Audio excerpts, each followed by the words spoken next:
kebijakan tentang pajak dan retribusi daerah, dan itu sudah diatur di dalam Undang-Undang 1 tahun 2022 tentang hubungan keuangan pusat dan daerah, gitu ya. Di dalam undang-undang tersebut itu mengatur dua pokok gagasan. Pertama terkait dengan pajak dan retribusi daerah, kemudian yang kedua terkait dengan transfer ke daerah dan juga pengelolaan belanja daerah. Khusus terkait dengan pajak dan retribusi daerah, memang undang-undang ini yang merevisi undang-undang pajak dan retribusi daerah sebelumnya, Undang-Undang 28 tahun 2009, itu melakukan beberapa perubahan. Tetapi untuk mempersingkat ya, saya langsung saja ke isu PBBP 2, Pajak Bumi dan Bangunan Pedesaan Perkotaan. Terkait dengan PBBP 2 ini, Undang-Undang HKPD, Hubungan Keuangan Pusat dan Daerah itu mengatur dasar pengenaan tarif PBBP 2 itu maksimal 0,5%, gitu ya. Itu maksimal ya. Artinya pemerintah daerah itu bisa mengatur di bawah itu. Dan kalau dibandingkan dengan undang-undang sebelumnya, di Undang-Undang 28 itu maksimal 0,3%. Nah, untuk konteks Pati sendiri, setelah kami cek di peraturan daerahnya nomor 1 tahun 2024, di Pati itu ada dua kategori batas dasar pengenaan tarif ya. Pertama itu yang di bawah nilai jual objek pajaknya itu di bawah 1 miliar, itu 0,1%. Sementara yang di atas 1 miliar NJOP-nya itu dikenakan tarif dasar pengenaan tarifnya itu 0,2%. Nah, perumusannya Mbak Via, nanti dasar pengenanya itu nanti dikalikan dengan namanya itu nilai jual kena pajak NJKP. Nah, NJKP ini diperoleh dari mana? Dari nilai jual objek pajak dikurangi dengan nilai jual objek pajak tidak kena pajak, gitu ya. Nanti NJKP ini juga akan dikalikan dengan batas pengenaan tarif itu minimal 20%, maksimal 100%. Nah, itu diatur di dalam Undang-Undang Hubungan Keuangan Pusat dan Daerah. Nah, dari peraturan daerah tersebut, itu diatur lebih lanjut ke dalam peraturan yang lebih operasional. Nah, dalam konteks Pati diatur di dalam peraturan Bupati nomor 17 tahun 2025. Nah, di dalam peraturan tersebut, Perbub tersebut mengatur kategorisasi NJOP itu berdasarkan kenaikan NJOP antara dari 2024 ke 2025 gitu ya. Kami melihat ada 12 kategori di sana, dari 0 sampai 10% sampai di atas 250% gitu ya, kenaikan NJOP-nya. Nah, memang ini yang jadi catatan juga sebetulnya Mbak Afia, yang disebut atau yang diberitakan di media itu kenaikan 250% itu pada kategori yang mana gitu ya. Itu yang mungkin perlu dijelaskan oleh pemerintah Kabupaten Pati, karena kalau lihat di semua pemberitaan gitu ya, bahwa kenaikannya itu 250%. Nah, kenaikan 250% itu pada NJOP yang mana gitu ya. Nah, dari sini sebetulnya juga kita bisa melihat bahwa problem yang terjadi hari-hari ini di Pati itu paling utama itu soal komunikasi gitu ya dalam proses perancangan kebijakan itu. Dan bagi kami ketika ada penolakan resistensi yang luar biasa yang terjadi hari-hari ini, memang menunjukkan bahwa dalam proses perancangan peraturan Bupati kemarin, terutama soal kenaikan NJOP itu, Bupati bersama para perangkatnya itu mengabaikan prinsip yang paling fundamental dalam penyusunan kebijakan seperti ini, yaitu apa? Partisipasi publik, gitu ya. Idealnya, Mbak Fia, polemik atau penolakan, gitu ya, perdebatan yang panas itu terjadi dalam proses perancangan, bukan ketika sebuah kebijakan itu sudah ditetapkan atau sudah diundangkan, gitu ya. Itu yang kami lihat menjadi salah satu sumber. Nah, ini kemudian itu diperuncing lagi oleh respons dari Bupati Sadewo, gitu ya, terhadap tuntutan masyarakat. Dan bagi kami ini sudah menunjukkan dua karakter negatif sekaligus ya.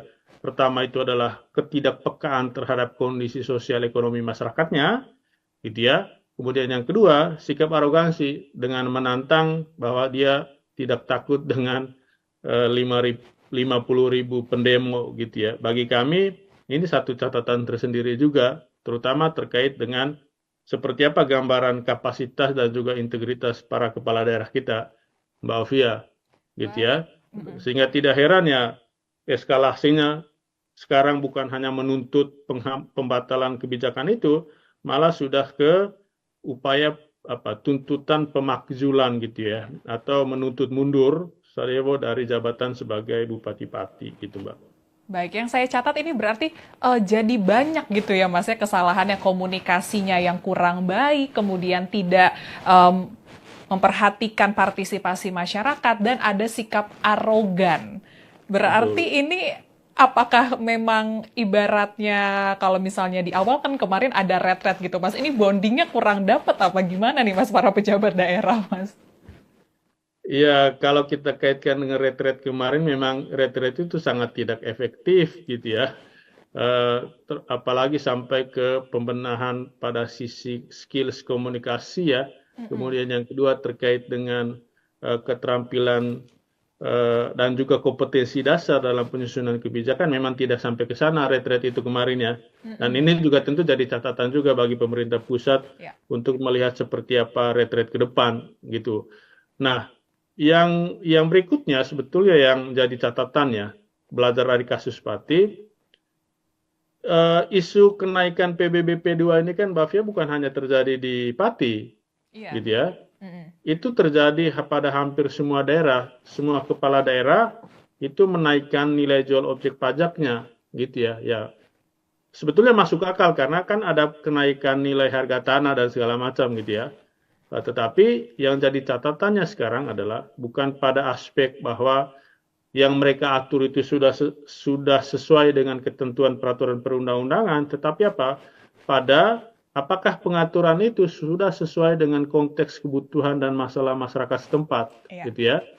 Itu artinya ketika dia coba menaikkan NJOP sehingga ada implikasi ke kenaikan PBBP 2, pertanyaan berikutnya, apakah masyarakat itu punya kesanggupan untuk membayar atau enggak, gitu ya?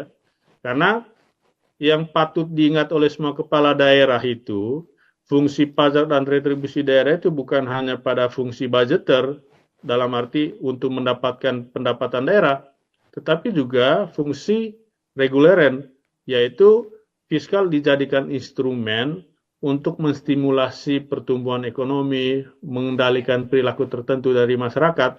Sehingga dengan kenaikan NJOP seperti ini, itu kita bisa bayangkan bagaimana keputusan dunia usaha atau investor untuk berinvestasi di Pati misalnya. Gitu ya. Jadi mereka bisa menghold upaya-upaya yang mereka akan lakukan di Kabupaten Pati misalnya. Dan itu tentu berdampak juga terhadap penerimaan daerah, gitu ya. Alih-alih meningkatkan pendapatan melalui pajak dan retribusi, gitu ya, itu justru kontraproduktif dengan upaya tersebut karena masyarakat tidak bisa membayar itu.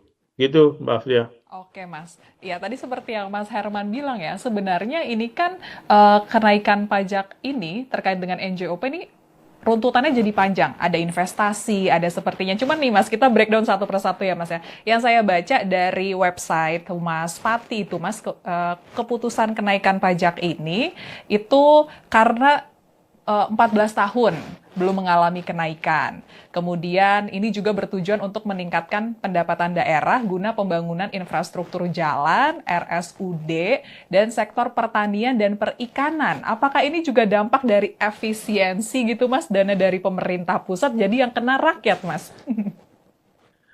Ya, seperti yang tadi saya sampaikan ya Mbak Afnia, di Undang-Undang HKPD itu kan ada dua pengaturan besar ya. Undang-undang pengaturan terkait dengan pajak dan retribusi, dan yang kedua adalah terkait dengan transfer ke daerah, gitu ya. Nah, dalam kebijakan transfer ke daerah itu kan sudah diatur formula DAU dan alokasi umum, dana alokasi khusus, dana bagi hasil, dan beberapa dana-dana yang lain.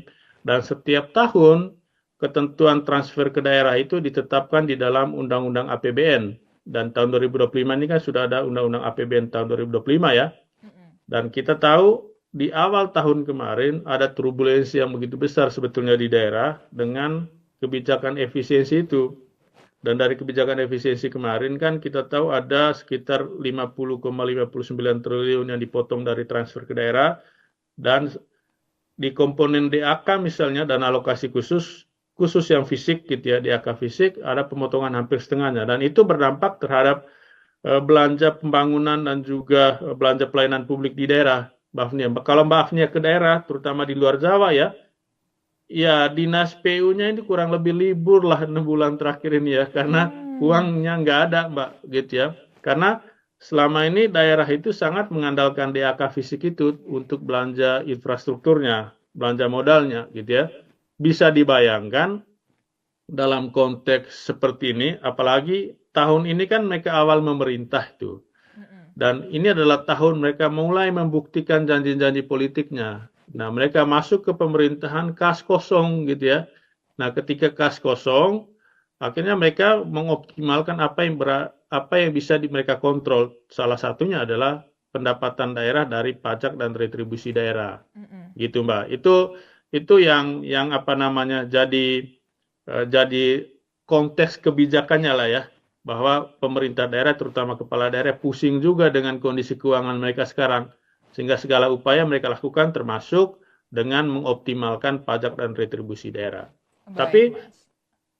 kalau boleh saya tambahkan ya Mbak Afnia, sebetulnya gini, kalau bicara pajak dan retribusi daerah dalam upaya meningkatkan PAD, persoalannya itu selalu dua yang kami lihat. Pertama, masalah di sisi kebijakannya, kemudian yang kedua, masalah di sisi administrasi pemungutan. Termasuk di dalamnya adalah soal database wajib pajak gitu ya. Selama ini yang kami lihat, persoalan paling besar kita di daerah itu adalah di sisi administrasi pemungutan. Potensi pajaknya besar, tapi karena sistem pemungutan kita masih konvensional, akhirnya itu tidak bisa dioptimalkan.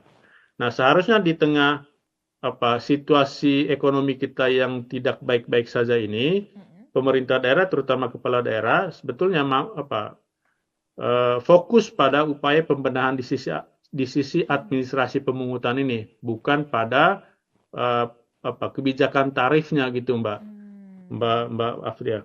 Oke, Mas, yang dilihat dari buruknya administrasi penagihannya gitu, itu apa, Mas? Catatan dari KPPUD, Mas?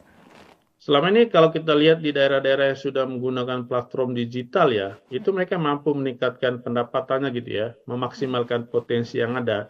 Karena seringkali dengan pemungutan yang masih konvensional gitu ya, membayar langsung di Badan Pendapatan Daerah, itu kan ada tantangan tersendiri ya, apalagi kalau kita bicara daerah-daerah yang jauh dari pusat kota gitu ya. Mereka harus datang ke kantor, itu butuh biaya gitu ya, dan kadang biaya itu lebih besar lagi dari pajak yang dibayarkan gitu ya. Nah, dengan platform digital ini sebetulnya itu bisa meminimalisir masalah-masalah seperti itu gitu ya. Itu yang kami lihat Mbak Fnia. Dan ini seharusnya bisa menjadi peluang pembenahan terutama untuk meningkatkan PAD dari pajak dan retribusi daerah gitu, Mbak. Oke, baik, Mas. Kemudian kita beralih ke pengawasannya, Mas ya. Ini dari DPRD, mungkin belum ada pernyataan-pernyataan keras dari DPRD, kemudian saat demo kemarin ada rapat dan menyepakati hak angket, membentuk langsung panitia khusus pemakzulan Bupati Sudewo. Ini pandangannya seperti apa, Mas? Apakah ini juga sebenarnya terjadi miskomunikasi juga dengan DPRD, fungsi pengawasannya berkurang atau seperti apa, Mas? Ya, sebetulnya ketika ada tuntutan masyarakat kemarin ya, sebelum demonstrasi 13 Agustus kemarin, yang kita harapkan sebetulnya DPRD sudah proaktif ya, memanggil, meminta penjelasan dari Bupati Sudewo gitu ya, Bupati Sudewo gitu ya. Tapi kan sekarang yang terjadi ketika eskalasinya memuncak gitu ya, pada tanggal 13 kemarin, justru DPR baru mengambil langkah strategis gitu ya, dengan bersepakat untuk mengajukan hak angket terhadap DPRD, terhadap Bupati Sudewo. Dan bagi kami itu memang satu ruang yang bisa dimanfaatkan oleh DPRD untuk merespons tuntutan publik di Pati, gitu ya. Hingga sekarang karena tuntutannya sudah naik tingkat nih dari pembatalan PBBP 2 tadi itu ke tuntutan mundur, Nah, bolanya sekarang menurut kami ada di DPRD ya. Nah, kalau lihat kemarin bahkan kalau kita baca di media, partai pendukung eh, Sudewo sendiri, Gerindra itu bahkan Ya, mendukung mengajukan hak gitu ya. angket. Nah, Ya. tinggal sekarang seperti apa konsolidasi politiknya ke depan. Apakah masih konsisten dengan keputusan kemarin? Kalau itu tetap berjalan ya kita lihat Mbak Afdia drama ke depannya seperti apa. Iya, iya. Apakah berlanjut ke apa namanya penilaian oleh Mahkamah Agung, selanjutnya ke pemerintah pusat, itu kita lihat gitu ya. Oke.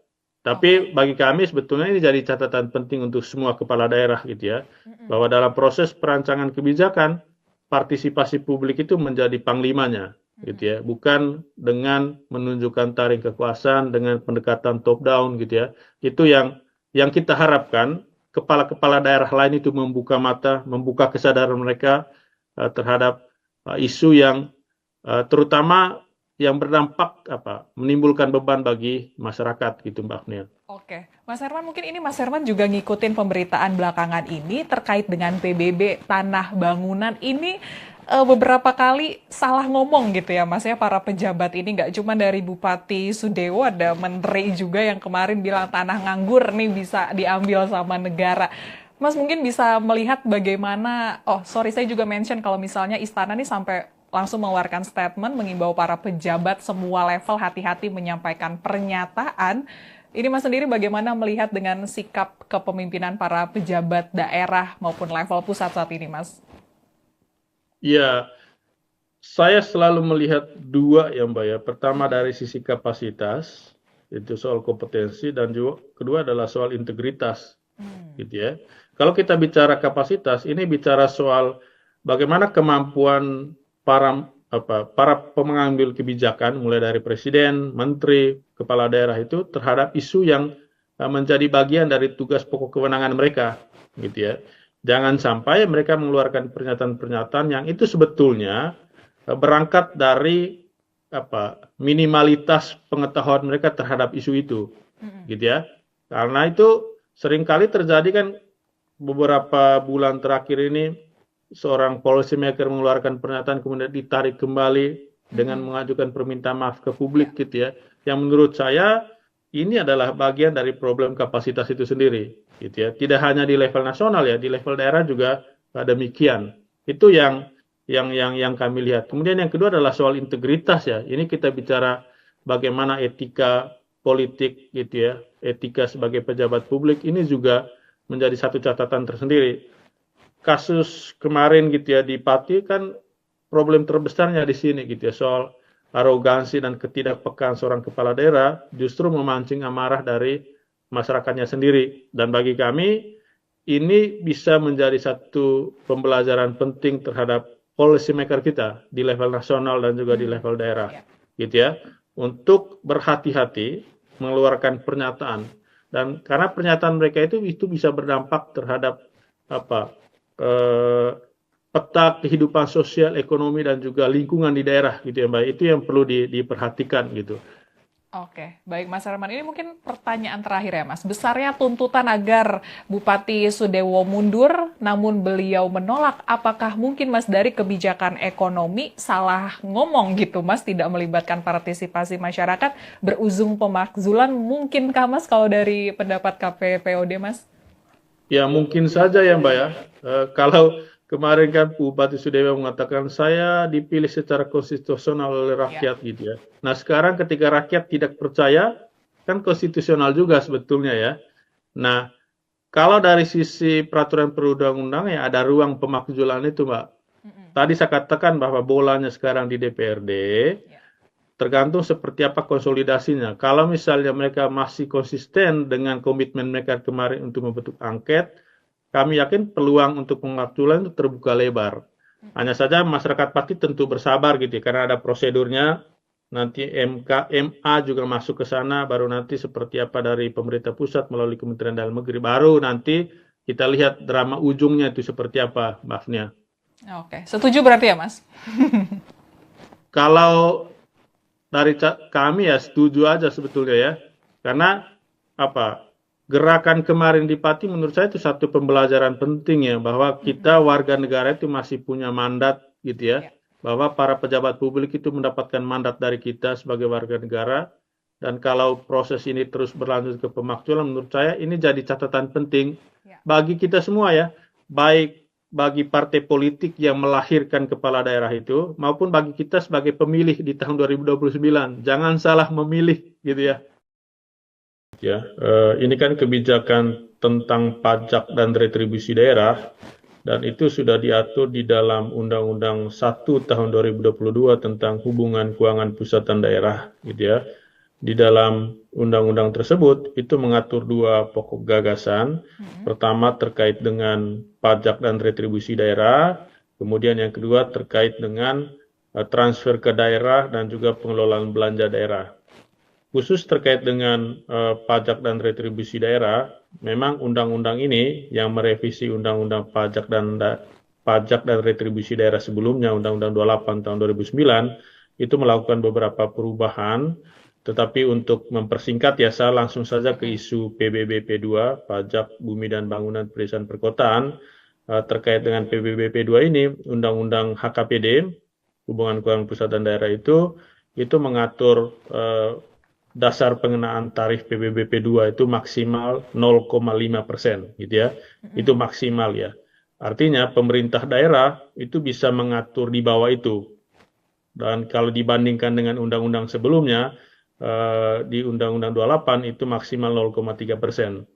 Nah, untuk konteks Pati sendiri, setelah kami cek di peraturan daerahnya nomor 1 tahun 2024, di Pati itu ada dua kategori batas dasar pengenaan tarif ya. Pertama itu yang di bawah nilai jual objek pajaknya itu di bawah 1 miliar, itu 0,1%. Sementara yang di atas 1 miliar, NJOP-nya itu dikenakan tarif dasar pengenaan tarifnya itu 0,2%. Nah, perumusannya Mbak Fia, nanti dasar pengenaannya itu nanti dikalikan dengan namanya itu nilai jual kena pajak, NJKP. Nah, NJKP ini diperoleh dari mana? Dari nilai jual objek pajak dikurangi dengan nilai jual objek pajak tidak kena pajak. Gitu ya. Nanti NJKP ini juga akan dikalikan dengan batas pengenaan tarif itu minimal 20%, maksimal 100%. Nah, itu diatur di dalam Undang-Undang Hubungan Keuangan Pusat dan Daerah. Nah, dari peraturan daerah tersebut itu diatur lebih lanjut ke dalam peraturan yang lebih operasional. Nah, dalam konteks Pati diatur di dalam peraturan Bupati nomor 17 tahun 2025. Nah, di dalam peraturan tersebut, Perbub tersebut mengatur kategorisasi NJOP itu berdasarkan kenaikan NJOP antara dari 2024 ke 2025 gitu ya. Kami melihat ada 12 kategori di sana, dari 0 sampai 10% sampai di atas 250% gitu ya, kenaikan NJOP-nya. Nah, memang ini yang jadi catatan juga sebetulnya Mbak Afia. Yang disebut atau yang diberitakan di media itu kenaikan 250% itu pada kategori yang mana, gitu ya. Itu yang mungkin perlu dijelaskan oleh pemerintah Kabupaten Pati. Karena kalau lihat di semua pemberitaan gitu ya, bahwa kenaikannya itu 250%. Nah, kenaikan 250% itu pada NJOP yang mana gitu ya. Nah, dari sini sebetulnya juga kita bisa melihat bahwa problem yang terjadi hari-hari ini di Pati itu paling utama itu soal komunikasi gitu ya dalam proses perancangan kebijakan itu. Dan bagi kami ketika ada penolakan resistensi yang luar biasa yang terjadi hari-hari ini memang menunjukkan bahwa dalam proses perancangan peraturan Bupati kemarin terutama soal kenaikan NJOP itu Bupati bersama para perangkatnya itu mengabaikan prinsip yang paling fundamental dalam penyusunan kebijakan seperti ini, yaitu apa? Partisipasi publik, gitu ya. Idealnya, Mbak Fia, polemik atau penolakan, gitu ya, perdebatan yang panas itu terjadi dalam proses perancangan, bukan ketika sebuah kebijakan itu sudah ditetapkan atau sudah diundangkan, gitu ya. Itu yang kami lihat menjadi salah satu sumber. Nah, ini kemudian itu diperuncing lagi oleh respons dari Bupati Sadewo gitu ya terhadap tuntutan masyarakat. Dan bagi kami ini sudah menunjukkan dua karakter negatif sekaligus ya. Pertama itu adalah ketidakpekaan terhadap kondisi sosial ekonomi masyarakatnya, gitu ya. Kemudian yang kedua, sikap arogansi dengan menantang bahwa dia tidak takut dengan 50.000 pendemo gitu ya. Bagi kami ini satu catatan tersendiri juga, terutama terkait dengan seperti apa gambaran kapasitas dan juga integritas para kepala daerah kita, Mbak Ovia, gitu Baik. ya. Sehingga tidak heran ya eskalasinya sekarang bukan hanya menuntut pembatalan kebijakan itu, malah sudah ke upaya tuntutan pemakzulan gitu ya, atau menuntut mundur Saryevo dari jabatan sebagai Bupati Pati gitu, Mbak. Baik, yang saya catat ini berarti jadi banyak gitu ya Mas ya kesalahannya, komunikasinya yang kurang baik, kemudian tidak memperhatikan partisipasi masyarakat, dan ada sikap arogan. Berarti Betul. ini apakah memang ibaratnya kalau misalnya di awal kan kemarin ada retret gitu Mas, ini bondingnya kurang dapat apa gimana nih Mas para pejabat daerah Mas? Ya, kalau kita kaitkan dengan retret kemarin, memang retret itu sangat tidak efektif gitu ya. Apalagi sampai ke pembenahan pada sisi skills komunikasi ya. Kemudian yang kedua terkait dengan keterampilan dan juga kompetensi dasar dalam penyusunan kebijakan, memang tidak sampai ke sana retret itu kemarin ya. Dan ini juga tentu jadi catatan juga bagi pemerintah pusat Ya. untuk melihat seperti apa retret ke depan gitu. Nah, yang berikutnya sebetulnya yang jadi catatannya, belajar dari kasus Pati, isu kenaikan PBBP 2 ini kan Bavia bukan hanya terjadi di Pati, Iya. gitu ya. Itu terjadi pada hampir semua daerah, semua kepala daerah itu menaikkan nilai jual objek pajaknya, gitu ya. Ya, sebetulnya masuk akal karena kan ada kenaikan nilai harga tanah dan segala macam gitu ya. Tetapi yang jadi catatannya sekarang adalah bukan pada aspek bahwa yang mereka atur itu sudah sesuai dengan ketentuan peraturan perundang-undangan, tetapi apa? Pada apakah pengaturan itu sudah sesuai dengan konteks kebutuhan dan masalah masyarakat setempat, Iya. gitu ya.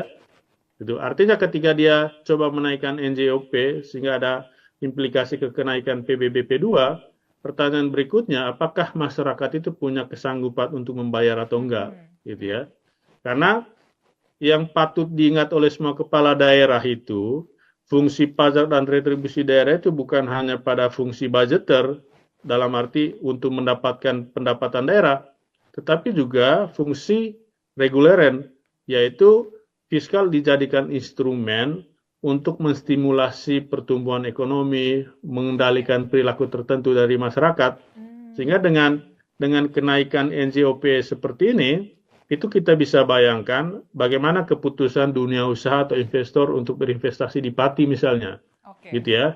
Jadi mereka bisa menghold upaya-upaya yang mereka akan lakukan di Kabupaten Pati misalnya. Dan itu tentu berdampak juga terhadap penerimaan daerah, gitu ya.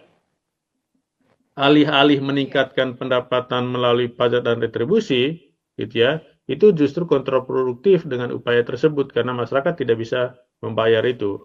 Gitu, Mbak Afia. Oke, Mas. Ya, tadi seperti yang Mas Herman bilang ya, sebenarnya ini kan kenaikan pajak ini terkait dengan NJOP ini runtutannya jadi panjang. Ada investasi, ada sepertinya. Cuman nih Mas, kita breakdown satu persatu ya Mas ya. Yang saya baca dari website Humas Pati itu Mas, keputusan kenaikan pajak ini itu karena 14 tahun belum mengalami kenaikan. Kemudian ini juga bertujuan untuk meningkatkan pendapatan daerah guna pembangunan infrastruktur jalan, RSUD, dan sektor pertanian dan perikanan. Apakah ini juga dampak dari efisiensi gitu Mas, dana dari pemerintah pusat jadi yang kena rakyat Mas?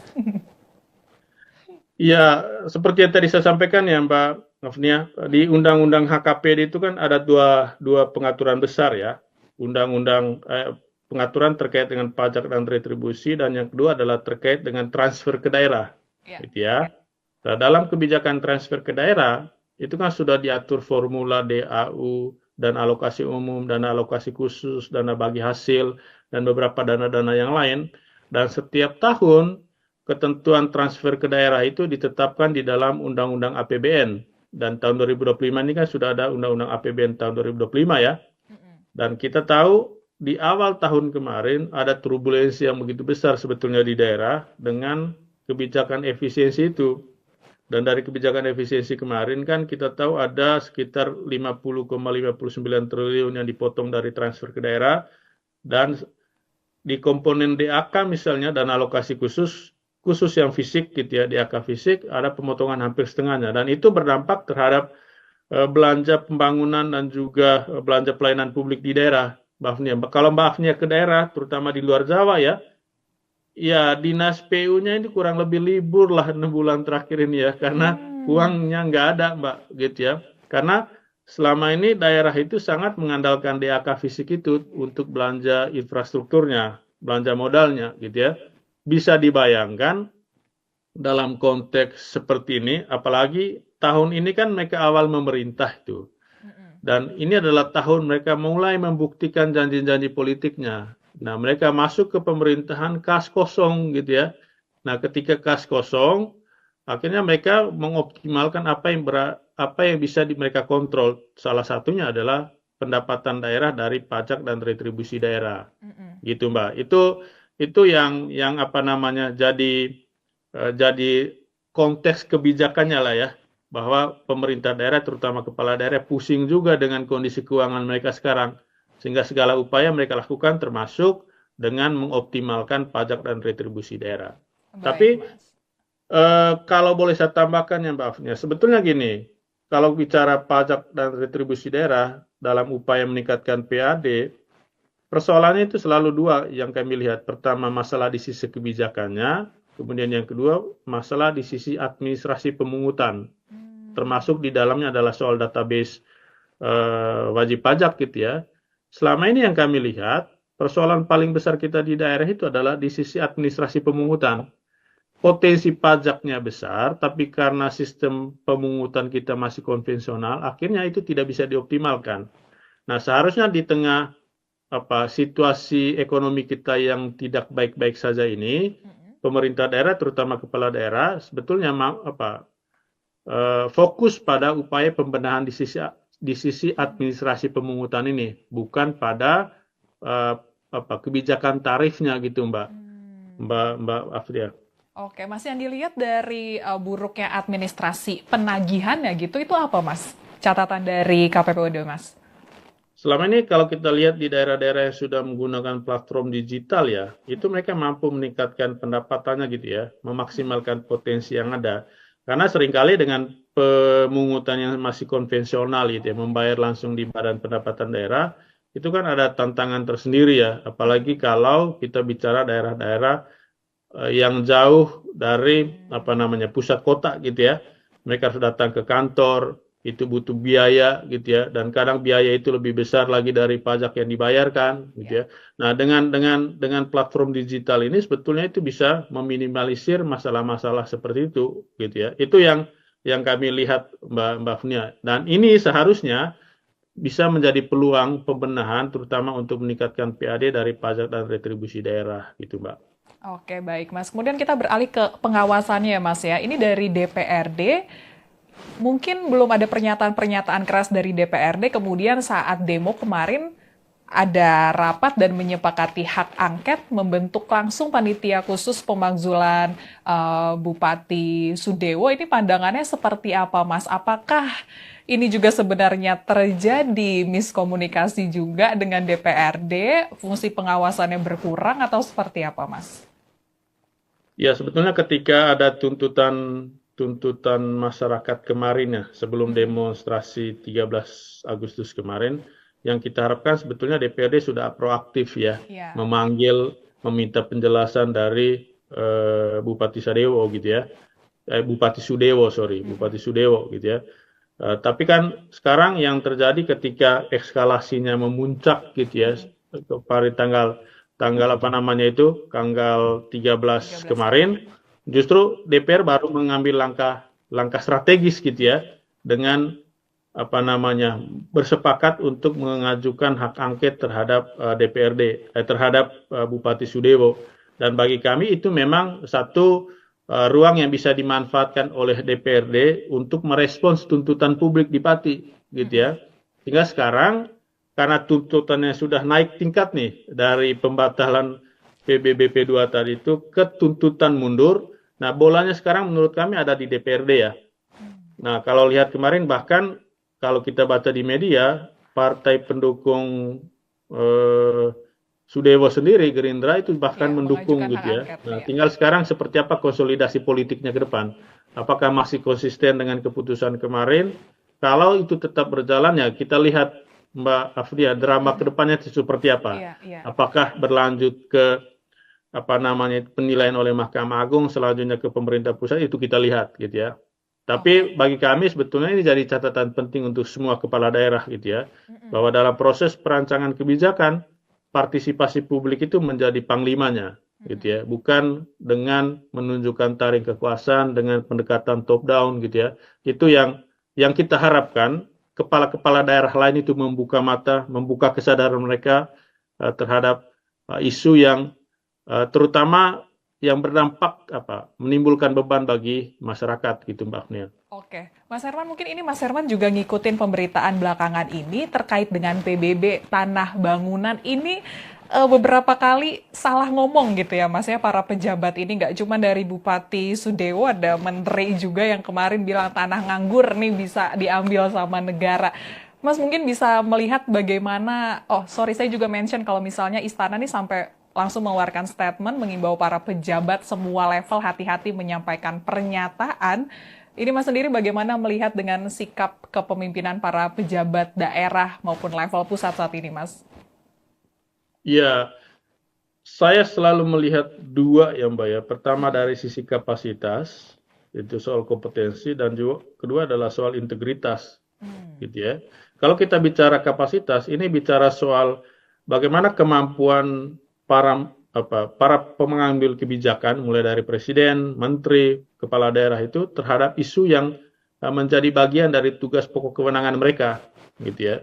Jangan sampai mereka mengeluarkan pernyataan-pernyataan yang itu sebetulnya berangkat dari minimalitas pengetahuan mereka terhadap isu itu, gitu ya.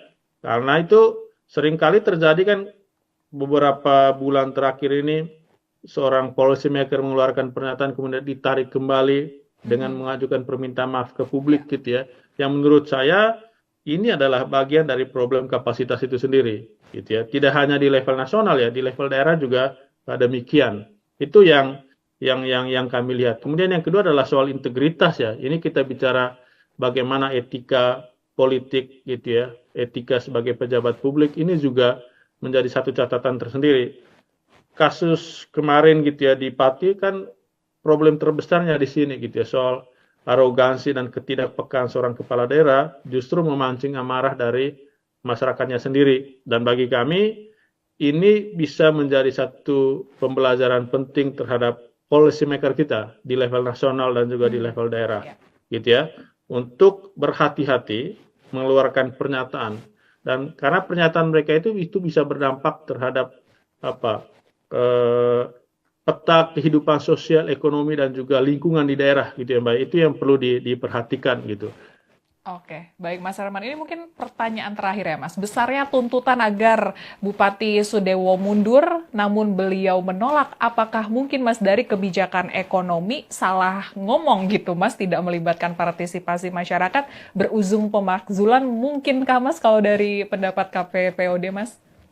Ya mungkin saja ya Mbak ya. Kalau kemarin kan Bupati Sudewo mengatakan saya dipilih secara konstitusional oleh rakyat gitu ya. Nah sekarang ketika rakyat tidak percaya, kan konstitusional juga sebetulnya ya. Nah kalau dari sisi peraturan perundang-undang ya ada ruang pemakzulan itu Mbak.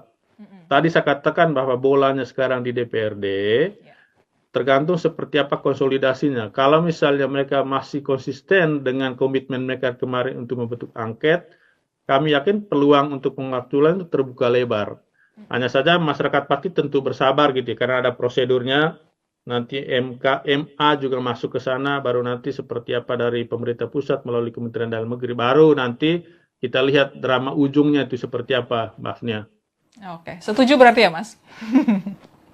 kalau dari kami ya setuju aja sebetulnya ya, karena apa, gerakan kemarin di Pati menurut saya itu satu pembelajaran penting ya, bahwa kita warga negara itu masih punya mandat gitu ya, bahwa para pejabat publik itu mendapatkan mandat dari kita sebagai warga negara, dan kalau proses ini terus berlanjut ke pemakzulan, menurut saya ini jadi catatan penting bagi kita semua ya, baik bagi partai politik yang melahirkan kepala daerah itu, maupun bagi kita sebagai pemilih di tahun 2029. Jangan salah memilih, gitu ya, Mbak Fia. Gitu ya. Ini kan kebijakan tentang pajak dan retribusi daerah, dan itu sudah diatur di dalam Undang-Undang 1 tahun 2022 tentang hubungan keuangan pusat dan daerah, gitu ya. Di dalam undang-undang tersebut itu mengatur dua pokok gagasan. Pertama terkait dengan pajak dan retribusi daerah, kemudian yang kedua terkait dengan transfer ke daerah dan juga pengelolaan belanja daerah. Khusus terkait dengan pajak dan retribusi daerah, memang undang-undang ini yang merevisi undang-undang pajak dan retribusi daerah sebelumnya, Undang-Undang 28 tahun 2009, itu melakukan beberapa perubahan. Tetapi untuk mempersingkat ya, saya langsung saja ke isu PBBP 2, Pajak Bumi dan Bangunan Pedesaan Perkotaan. Terkait dengan PBBP 2 ini, Undang-Undang HKPD, Hubungan Keuangan Pusat dan Daerah itu mengatur dasar pengenaan tarif PBBP 2 itu maksimal 0,5%, gitu ya. Itu maksimal ya. Artinya pemerintah daerah itu bisa mengatur di bawah itu. Dan kalau dibandingkan dengan undang-undang sebelumnya, di Undang-Undang 28 itu maksimal 0,3%. Nah, untuk konteks Pati sendiri, setelah kami cek di peraturan daerahnya nomor 1 tahun 2024, di Pati itu ada dua kategori batas dasar pengenaan tarif ya. Pertama itu yang di bawah nilai jual objek pajaknya itu di bawah 1 miliar, itu 0,1%. Sementara yang di atas 1 miliar, NJOP-nya itu dikenakan tarif dasar pengenaan tarifnya itu 0,2%. Nah, perumusannya Mbak Fia, nanti dasar pengenaannya itu nanti dikalikan dengan namanya itu nilai jual kena pajak, NJKP. Nah, NJKP ini diperoleh dari mana? Dari nilai jual objek pajak dikurangi dengan nilai jual objek pajak tidak kena pajak. Gitu ya. Nanti NJKP ini juga akan dikalikan dengan batas pengenaan tarif itu minimal 20%, maksimal 100%. Nah, itu diatur di dalam Undang-Undang Hubungan Keuangan Pusat dan Daerah. Nah, dari peraturan daerah tersebut itu diatur lebih lanjut ke dalam peraturan yang lebih operasional. Nah, dalam konteks Pati diatur di dalam peraturan Bupati nomor 17 tahun 2025. Nah, di dalam peraturan tersebut, Perbub tersebut mengatur kategorisasi NJOP itu berdasarkan kenaikan NJOP antara dari 2024 ke 2025 gitu ya. Kami melihat ada 12 kategori di sana, dari 0 sampai 10% sampai di atas 250% gitu ya, kenaikan NJOP-nya. Nah, memang ini yang jadi catatan juga sebetulnya Mbak Afia. Yang disebut atau yang diberitakan di media itu kenaikan 250% itu pada kategori yang mana, gitu ya. Itu yang mungkin perlu dijelaskan oleh pemerintah Kabupaten Pati. Karena kalau lihat di semua pemberitaan gitu ya, bahwa kenaikannya itu 250%. Nah, kenaikan 250% itu pada NJOP yang mana gitu ya. Nah, dari sini sebetulnya juga kita bisa melihat bahwa problem yang terjadi hari-hari ini di Pati itu paling utama itu soal komunikasi gitu ya dalam proses perancangan kebijakan itu. Dan bagi kami ketika ada penolakan resistensi yang luar biasa yang terjadi hari-hari ini memang menunjukkan bahwa dalam proses perancangan peraturan Bupati kemarin terutama soal kenaikan NJOP itu Bupati bersama para perangkatnya itu mengabaikan prinsip yang paling fundamental dalam penyusunan kebijakan seperti ini, yaitu apa? Partisipasi publik, gitu ya. Idealnya, Mbak Fia, polemik atau penolakan, gitu ya, perdebatan yang panas itu terjadi dalam proses perancangan. bukan ketika sebuah kebijakan itu sudah ditetapkan atau sudah diundangkan, gitu ya. Itu yang kami lihat menjadi salah satu sumber. Nah, ini kemudian itu diperuncing lagi oleh respons dari Bupati Sadewo, gitu ya, terhadap tuntutan masyarakat. Dan bagi kami ini sudah menunjukkan dua karakter negatif sekaligus ya. Pertama itu adalah ketidakpekaan terhadap kondisi sosial ekonomi masyarakatnya, gitu ya. Kemudian yang kedua, sikap arogansi dengan menantang bahwa dia tidak takut dengan 50.000 pendemo, gitu ya. Bagi kami ini satu catatan tersendiri juga, terutama terkait dengan seperti apa gambaran kapasitas dan juga integritas para kepala daerah kita, Mbak Ovia, gitu Baik. ya. Sehingga tidak heran ya eskalasinya sekarang bukan hanya menuntut pembatalan kebijakan itu, malah sudah ke upaya tuntutan pemakzulan, gitu ya, atau menuntut mundur Sadewo dari jabatan sebagai Bupati Pati, gitu Mbak. Baik, yang saya catat ini berarti jadi banyak gitu ya Mas ya kesalahannya, komunikasinya yang kurang baik, kemudian tidak memperhatikan partisipasi masyarakat, dan ada sikap arogan. Berarti Betul. ini apakah memang ibaratnya kalau misalnya di awal kan kemarin ada retret gitu Mas, ini bondingnya kurang dapat apa gimana nih Mas para pejabat daerah Mas? Ya, kalau kita kaitkan dengan retret kemarin, memang retret itu sangat tidak efektif, gitu ya. Apalagi sampai ke pembenahan pada sisi skills komunikasi ya. Kemudian yang kedua terkait dengan keterampilan dan juga kompetensi dasar dalam penyusunan kebijakan, memang tidak sampai ke sana retret itu kemarin ya. Dan ini juga tentu jadi catatan juga bagi pemerintah pusat Ya. untuk melihat seperti apa retret ke depan, gitu. Nah, yang berikutnya sebetulnya yang jadi catatannya, belajar dari kasus Pati, isu kenaikan PBBP 2 ini kan Mbak Fia bukan hanya terjadi di Pati, Iya. gitu ya. Itu terjadi pada hampir semua daerah, semua kepala daerah itu menaikkan nilai jual objek pajaknya, gitu ya. Ya, sebetulnya masuk akal karena kan ada kenaikan nilai harga tanah dan segala macam, gitu ya. Tetapi yang jadi catatannya sekarang adalah bukan pada aspek bahwa yang mereka atur itu sudah sesuai dengan ketentuan peraturan perundang-undangan, tetapi apa? Pada apakah pengaturan itu sudah sesuai dengan konteks kebutuhan dan masalah masyarakat setempat, Iya. gitu ya. Itu artinya ketika dia coba menaikkan NJOP sehingga ada implikasi ke kenaikan PBBP 2, pertanyaan berikutnya, apakah masyarakat itu punya kesanggupan untuk membayar atau enggak, gitu ya. Karena yang patut diingat oleh semua kepala daerah itu, fungsi pajak dan retribusi daerah itu bukan hanya pada fungsi budgeter, dalam arti untuk mendapatkan pendapatan daerah, tetapi juga fungsi reguleren, yaitu fiskal dijadikan instrumen untuk menstimulasi pertumbuhan ekonomi, mengendalikan perilaku tertentu dari masyarakat. Sehingga dengan kenaikan NJOP seperti ini, itu kita bisa bayangkan bagaimana keputusan dunia usaha atau investor untuk berinvestasi di Pati misalnya. Oke. Gitu ya. Jadi mereka bisa menghold upaya-upaya yang mereka akan lakukan di Kabupaten Pati misalnya. Dan itu tentu berdampak juga terhadap penerimaan daerah, gitu ya. Alih-alih meningkatkan pendapatan melalui pajak dan retribusi, gitu ya, itu justru kontraproduktif dengan upaya tersebut karena masyarakat tidak bisa membayar itu.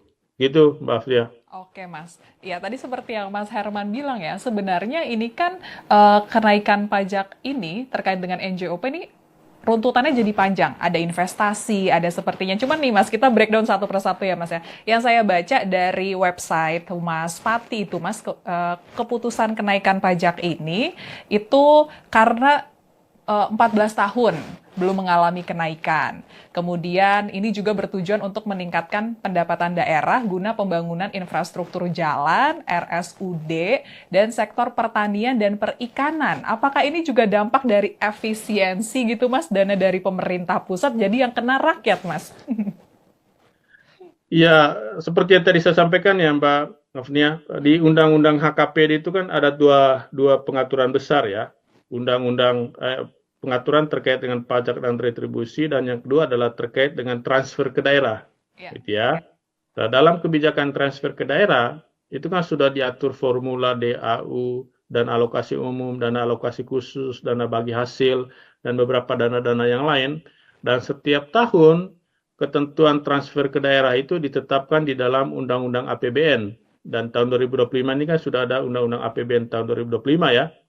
Dan kita tahu di awal tahun kemarin ada turbulensi yang begitu besar sebetulnya di daerah dengan kebijakan efisiensi itu. Dan dari kebijakan efisiensi kemarin kan kita tahu ada sekitar 50,59 triliun yang dipotong dari transfer ke daerah, dan di komponen DAK misalnya dan alokasi khusus yang fisik gitu ya, DAK fisik ada pemotongan hampir setengahnya, dan itu berdampak terhadap belanja pembangunan dan juga belanja pelayanan publik di daerah, Mbak Afnia. Kalau Mbak Afnia ke daerah, terutama di luar Jawa ya, dinas PU-nya ini kurang lebih libur lah 6 bulan terakhir ini ya, karena uangnya nggak ada Mbak, gitu ya. Karena selama ini daerah itu sangat mengandalkan DAK fisik itu untuk belanja infrastrukturnya, belanja modalnya, gitu ya. Bisa dibayangkan dalam konteks seperti ini, apalagi tahun ini kan mereka awal memerintah itu. Dan ini adalah tahun mereka mulai membuktikan janji-janji politiknya. Nah, mereka masuk ke pemerintahan kas kosong gitu ya. Nah, ketika kas kosong, akhirnya mereka mengoptimalkan apa yang bisa mereka kontrol. Salah satunya adalah pendapatan daerah dari pajak dan retribusi daerah. Gitu, Mbak. Itu yang apa namanya jadi konteks kebijakannya lah ya, bahwa pemerintah daerah terutama kepala daerah pusing juga dengan kondisi keuangan mereka sekarang, sehingga segala upaya mereka lakukan termasuk dengan mengoptimalkan pajak dan retribusi daerah. Baik, Tapi Mas. kalau boleh saya tambahkan ya Mbak Afnia, sebetulnya gini, kalau bicara pajak dan retribusi daerah dalam upaya meningkatkan PAD, persoalannya itu selalu dua yang kami lihat. Pertama, masalah di sisi kebijakannya, kemudian yang kedua, masalah di sisi administrasi pemungutan. Termasuk di dalamnya adalah soal database wajib pajak gitu ya. Selama ini yang kami lihat, persoalan paling besar kita di daerah itu adalah di sisi administrasi pemungutan. Potensi pajaknya besar, tapi karena sistem pemungutan kita masih konvensional, akhirnya itu tidak bisa dioptimalkan. Nah, seharusnya di tengah situasi ekonomi kita yang tidak baik-baik saja ini, pemerintah daerah, terutama kepala daerah, sebetulnya fokus pada upaya pembenahan di sisi administrasi pemungutan ini, bukan pada kebijakan tarifnya gitu, Mbak Afria. Oke, Mas, yang dilihat dari buruknya administrasi penagihannya gitu, itu apa, Mas? Catatan dari KPPUD, Mas? Selama ini kalau kita lihat di daerah-daerah yang sudah menggunakan platform digital ya, itu mereka mampu meningkatkan pendapatannya gitu ya, memaksimalkan potensi yang ada. Karena seringkali dengan pemungutan yang masih konvensional gitu ya, membayar langsung di Badan Pendapatan Daerah, itu kan ada tantangan tersendiri ya, apalagi kalau kita bicara daerah-daerah yang jauh dari pusat kota gitu ya. Mereka harus datang ke kantor, itu butuh biaya gitu ya, dan kadang biaya itu lebih besar lagi dari pajak yang dibayarkan gitu ya. Nah, dengan platform digital ini sebetulnya itu bisa meminimalisir masalah-masalah seperti itu gitu ya. Itu yang kami lihat Mbak Fnia. Dan ini seharusnya bisa menjadi peluang pembenahan terutama untuk meningkatkan PAD dari pajak dan retribusi daerah gitu, Mbak. Oke, baik, Mas. Kemudian kita beralih ke pengawasannya, Mas ya. Ini dari DPRD, mungkin belum ada pernyataan-pernyataan keras dari DPRD, kemudian saat demo kemarin ada rapat dan menyepakati hak angket, membentuk langsung panitia khusus pemakzulan Bupati Sudewo. Ini pandangannya seperti apa, Mas? Apakah ini juga sebenarnya terjadi miskomunikasi juga dengan DPRD, fungsi pengawasannya berkurang atau seperti apa, Mas? Ya, sebetulnya ketika ada tuntutan masyarakat kemarin ya, sebelum demonstrasi 13 Agustus kemarin, yang kita harapkan sebetulnya DPRD sudah proaktif ya, memanggil, meminta penjelasan dari Bupati Sudewo gitu ya, Bupati Sudewo gitu ya. Tapi kan sekarang yang terjadi ketika eskalasinya memuncak gitu ya, pada tanggal tanggal apa namanya itu, tanggal 13 13 kemarin, justru DPR baru mengambil langkah strategis gitu ya, dengan apa namanya bersepakat untuk mengajukan hak angket terhadap DPRD, terhadap Bupati Sudewo. Dan bagi kami itu memang satu ruang yang bisa dimanfaatkan oleh DPRD untuk merespons tuntutan publik di Pati, gitu ya. Sehingga sekarang karena tuntutannya sudah naik tingkat nih dari pembatalan PBBP 2 tadi itu ke tuntutan mundur. Nah, bolanya sekarang menurut kami ada di DPRD ya. Nah, kalau lihat kemarin bahkan kalau kita baca di media, partai pendukung Sudewo sendiri, Gerindra itu bahkan mendukung gitu ya. Nah, tinggal sekarang seperti apa konsolidasi politiknya ke depan. Apakah masih konsisten dengan keputusan kemarin? Kalau itu tetap berjalan ya kita lihat Mbak Afria, drama ke depannya seperti apa. Apakah berlanjut ke apa namanya penilaian oleh Mahkamah Agung, selanjutnya ke pemerintah pusat, itu kita lihat gitu ya.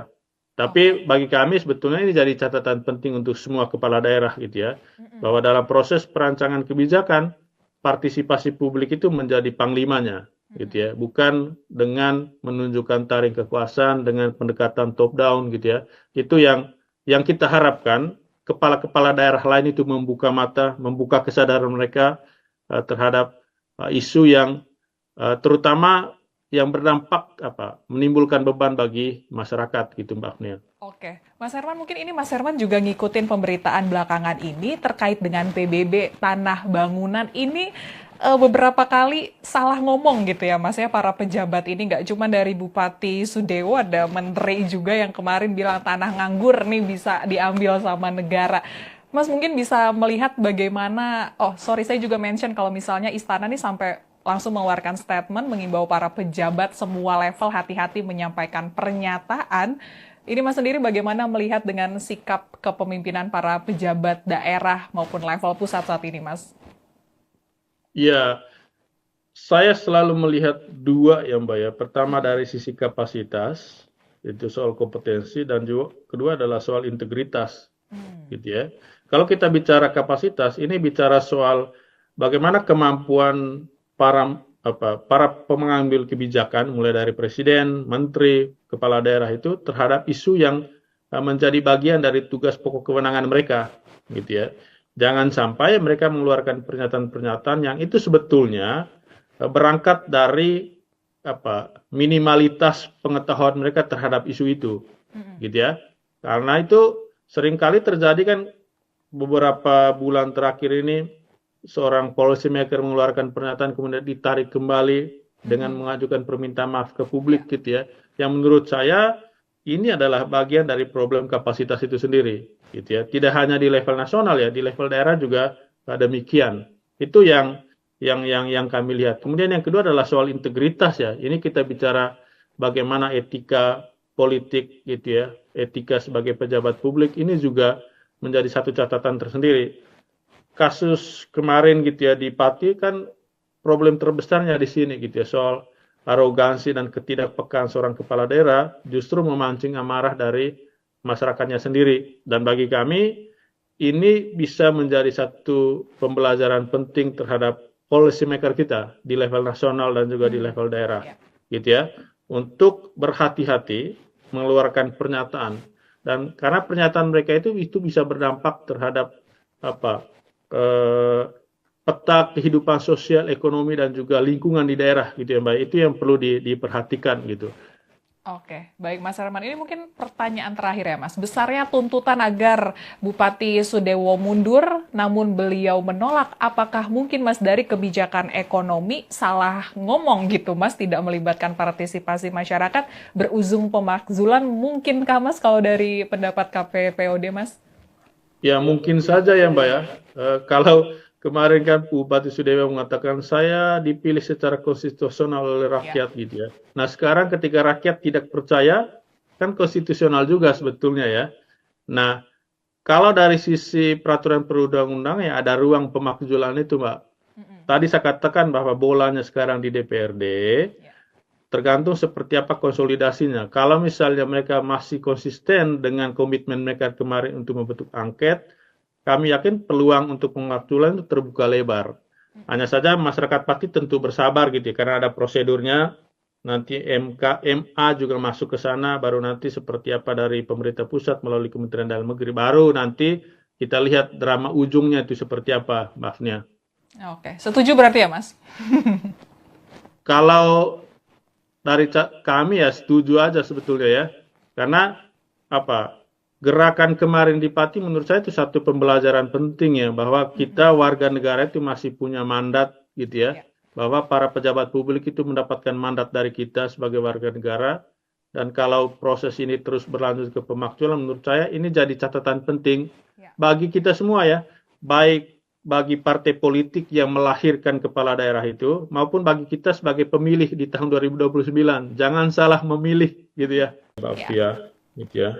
Ini kan kebijakan tentang pajak dan retribusi daerah, dan itu sudah diatur di dalam Undang-Undang 1 tahun 2022 tentang hubungan keuangan pusat dan daerah, gitu ya.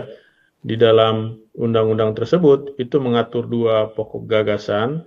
Pertama terkait dengan pajak dan retribusi daerah, kemudian yang kedua terkait dengan transfer ke daerah dan juga pengelolaan belanja daerah. Khusus terkait dengan pajak dan retribusi daerah, memang undang-undang ini yang merevisi undang-undang pajak dan retribusi daerah sebelumnya, Undang-Undang 28 tahun 2009, itu melakukan beberapa perubahan. Tetapi untuk mempersingkat ya, saya langsung saja ke isu PBBP 2, Pajak Bumi dan Bangunan Pedesaan Perkotaan. Terkait dengan PBBP 2 ini, Undang-Undang HKPD, Hubungan Keuangan Pusat dan Daerah itu mengatur dasar pengenaan tarif PBBP 2 itu maksimal 0,5% gitu ya. Itu maksimal ya. Artinya pemerintah daerah itu bisa mengatur di bawah itu. Dan kalau dibandingkan dengan undang-undang sebelumnya, di Undang-Undang 28 itu maksimal 0,3%. Nah, untuk konteks Pati sendiri, setelah kami cek di peraturan daerahnya nomor 1 tahun 2024, di Pati itu ada dua kategori batas dasar pengenaan tarif ya. Pertama itu yang di bawah nilai jual objek pajaknya itu di bawah 1 miliar, itu 0,1%. Sementara yang di atas 1 miliar NJOP-nya itu dikenakan tarif dasar pengenaan tarifnya itu 0,2%. Nah, perumusannya Mbak Fia, nanti dasar pengenanya itu nanti dikalikan dengan namanya itu nilai jual kena pajak, NJKP. Nah, NJKP ini diperoleh dari mana? Dari nilai jual objek pajak dikurangi dengan nilai jual objek pajak tidak kena pajak. Gitu ya. Nanti NJKP ini juga akan dikalikan dengan batas pengenaan tarif itu minimal 20%, maksimal 100%. Nah, itu diatur di dalam Undang-Undang Hubungan Keuangan Pusat dan Daerah. Nah, dari peraturan daerah tersebut itu diatur lebih lanjut ke dalam peraturan yang lebih operasional. Nah, dalam konteks Pati diatur di dalam peraturan Bupati nomor 17 tahun 2025.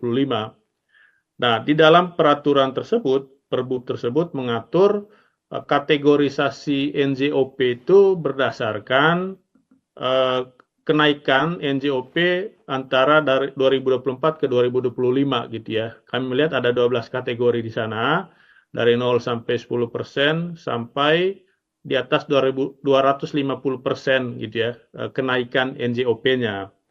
Nah, memang ini yang jadi catatan juga sebetulnya Mbak Afia.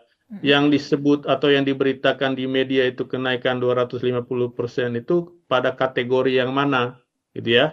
Itu yang mungkin perlu dijelaskan oleh pemerintah Kabupaten Pati, karena kalau lihat di semua pemberitaan gitu ya, bahwa kenaikannya itu 250%. Nah, kenaikan 250% itu pada NJOP yang mana gitu ya. Nah, dari sini sebetulnya juga kita bisa melihat bahwa problem yang terjadi hari-hari ini di Pati itu paling utama itu soal komunikasi gitu ya dalam proses perancangan kebijakan itu. Dan bagi kami ketika ada penolakan resistensi yang luar biasa yang terjadi hari-hari ini, memang menunjukkan bahwa dalam proses perancangan peraturan Bupati kemarin, terutama soal kenaikan NJOP itu, bupati bersama para perangkatnya itu mengabaikan prinsip yang paling fundamental dalam penyusunan kebijakan seperti ini, yaitu apa? Partisipasi publik, gitu ya. Idealnya, Mbak Fia, polemik atau penolakan, gitu ya, perdebatan yang panas itu terjadi dalam proses perancangan, bukan ketika sebuah kebijakan itu sudah ditetapkan atau sudah diundangkan, gitu ya. Itu yang kami lihat menjadi salah satu sumber. Nah, ini kemudian itu diperuncing lagi oleh respons dari Bupati Sadewo, gitu ya, terhadap tuntutan masyarakat. Dan bagi kami ini sudah menunjukkan dua karakter negatif sekaligus ya. Pertama itu adalah ketidakpekaan terhadap kondisi sosial ekonomi masyarakatnya, gitu ya. Kemudian yang kedua, sikap arogansi dengan menantang bahwa dia tidak takut dengan 50.000 pendemo, gitu ya. Bagi kami ini satu catatan tersendiri juga, terutama terkait dengan seperti apa gambaran kapasitas dan juga integritas para kepala daerah kita, Mbak Ovia, gitu ya. Sehingga tidak heran ya eskalasinya sekarang bukan hanya menuntut pembatalan kebijakan itu, malah sudah ke upaya tuntutan pemakzulan, gitu ya, atau menuntut mundur Sadewo dari jabatan sebagai Bupati Pati, gitu Mbak. Baik, yang saya catat ini berarti jadi banyak gitu ya Mas ya kesalahannya, komunikasinya yang kurang baik, kemudian tidak memperhatikan partisipasi masyarakat, dan ada sikap arogan. Berarti ini apakah memang ibaratnya kalau misalnya di awal kan kemarin ada retret gitu Mas, ini bondingnya kurang dapat apa gimana nih Mas para pejabat daerah Mas? Ya, kalau kita kaitkan dengan retret kemarin, memang retret itu sangat tidak efektif, gitu ya. Apalagi sampai ke pembenahan pada sisi skills komunikasi ya. Kemudian yang kedua terkait dengan keterampilan dan juga kompetensi dasar dalam penyusunan kebijakan, memang tidak sampai ke sana retret itu kemarin ya. Dan ini juga tentu jadi catatan juga bagi pemerintah pusat untuk melihat seperti apa retret ke depan, gitu. Nah, yang berikutnya sebetulnya yang jadi catatannya, belajar dari kasus Pati, isu kenaikan PBBP 2 ini kan Mbak Fia bukan hanya terjadi di Pati, gitu ya. Itu terjadi pada hampir semua daerah, semua kepala daerah itu menaikkan nilai jual objek pajaknya, gitu ya. Ya, sebetulnya masuk akal karena kan ada kenaikan nilai harga tanah dan segala macam, gitu ya. Tetapi yang jadi catatannya sekarang adalah bukan pada aspek bahwa yang mereka atur itu sudah sesuai dengan ketentuan peraturan perundang-undangan, tetapi apa? Pada apakah pengaturan itu sudah sesuai dengan konteks kebutuhan dan masalah masyarakat setempat, gitu ya. Itu artinya ketika dia coba menaikkan NJOP sehingga ada implikasi ke kenaikan PBBP 2, pertanyaan berikutnya, apakah masyarakat itu punya kesanggupan untuk membayar atau enggak, gitu ya. Karena yang patut diingat oleh semua kepala daerah itu, fungsi pajak dan retribusi daerah itu bukan hanya pada fungsi budgeter, dalam arti untuk mendapatkan pendapatan daerah, tetapi juga fungsi reguleren, yaitu fiskal dijadikan instrumen untuk menstimulasi pertumbuhan ekonomi, mengendalikan perilaku tertentu dari masyarakat. Sehingga dengan kenaikan NJOP seperti ini, itu kita bisa bayangkan bagaimana keputusan dunia usaha atau investor untuk berinvestasi di Pati misalnya. Gitu ya. Jadi mereka bisa menghold upaya-upaya yang mereka akan lakukan di Kabupaten Pati misalnya. Dan itu tentu berdampak juga terhadap penerimaan daerah, gitu ya. Alih-alih meningkatkan pendapatan melalui pajak dan retribusi, gitu ya, itu justru kontraproduktif dengan upaya tersebut karena masyarakat tidak bisa membayar itu. Gitu, Mbak Afia. Oke, Mas. Ya, tadi seperti yang Mas Herman bilang ya, sebenarnya ini kan kenaikan pajak ini terkait dengan NJOP ini runtutannya jadi panjang. Ada investasi, ada sepertinya. Cuman nih Mas, kita breakdown satu persatu ya Mas ya. Yang saya baca dari website Humas Pati itu Mas, keputusan kenaikan pajak ini itu karena 14 tahun belum mengalami kenaikan. Kemudian ini juga bertujuan untuk meningkatkan pendapatan daerah guna pembangunan infrastruktur jalan, RSUD, dan sektor pertanian dan perikanan. Apakah ini juga dampak dari efisiensi gitu Mas, dana dari pemerintah pusat jadi yang kena rakyat Mas? Ya, seperti yang tadi saya sampaikan ya Mbak Nofnia, di Undang-Undang HKPD itu kan ada dua pengaturan besar ya. Undang-undang pengaturan terkait dengan pajak dan retribusi, dan yang kedua adalah terkait dengan transfer ke daerah, Ya. gitu ya. Nah, dalam kebijakan transfer ke daerah itu kan sudah diatur formula DAU dan alokasi umum, dana alokasi khusus, dana bagi hasil, dan beberapa dana-dana yang lain. Dan setiap tahun ketentuan transfer ke daerah itu ditetapkan di dalam Undang-Undang APBN. Dan tahun 2025 ini kan sudah ada Undang-Undang APBN tahun 2025 ya. Dan kita tahu di awal tahun kemarin ada turbulensi yang begitu besar sebetulnya di daerah dengan kebijakan efisiensi itu. Dan dari kebijakan efisiensi kemarin kan kita tahu ada sekitar 50,59 triliun yang dipotong dari transfer ke daerah, dan di komponen DAK misalnya, dan alokasi khusus yang fisik gitu ya, DAK fisik, ada pemotongan hampir setengahnya, dan itu berdampak terhadap belanja pembangunan dan juga belanja pelayanan publik di daerah, Mbak Afnia. Kalau Mbak Afnia ke daerah, terutama di luar Jawa ya, dinas PU-nya ini kurang lebih libur lah 6 bulan terakhir ini ya, karena uangnya nggak ada Mbak, gitu ya. Karena selama ini daerah itu sangat mengandalkan DAK fisik itu untuk belanja infrastrukturnya, belanja modalnya, gitu ya. Bisa dibayangkan dalam konteks seperti ini, apalagi tahun ini kan mereka awal memerintah itu. Dan ini adalah tahun mereka mulai membuktikan janji-janji politiknya. Nah, mereka masuk ke pemerintahan kas kosong gitu ya. Nah, ketika kas kosong, akhirnya mereka mengoptimalkan apa yang bisa mereka kontrol. Salah satunya adalah pendapatan daerah dari pajak dan retribusi daerah. Gitu, Mbak. Itu yang apa namanya jadi konteks kebijakannya lah ya, bahwa pemerintah daerah terutama kepala daerah pusing juga dengan kondisi keuangan mereka sekarang, sehingga segala upaya mereka lakukan termasuk dengan mengoptimalkan pajak dan retribusi daerah. Baik, Tapi Mas. kalau boleh saya tambahkan ya Mbak Afnia, sebetulnya gini, kalau bicara pajak dan retribusi daerah dalam upaya meningkatkan PAD, persoalannya itu selalu dua yang kami lihat. Pertama, masalah di sisi kebijakannya, kemudian yang kedua, masalah di sisi administrasi pemungutan. Termasuk di dalamnya adalah soal database wajib pajak gitu ya. Selama ini yang kami lihat, persoalan paling besar kita di daerah itu adalah di sisi administrasi pemungutan. Potensi pajaknya besar, tapi karena sistem pemungutan kita masih konvensional, akhirnya itu tidak bisa dioptimalkan. Nah, seharusnya di tengah situasi ekonomi kita yang tidak baik-baik saja ini, pemerintah daerah, terutama kepala daerah, sebetulnya fokus pada upaya pembenahan di sisi administrasi pemungutan ini, bukan pada kebijakan tarifnya gitu, Mbak Afria. Oke, Mas, yang dilihat dari buruknya administrasi penagihannya gitu, itu apa, Mas? Catatan dari KPPUD, Mas?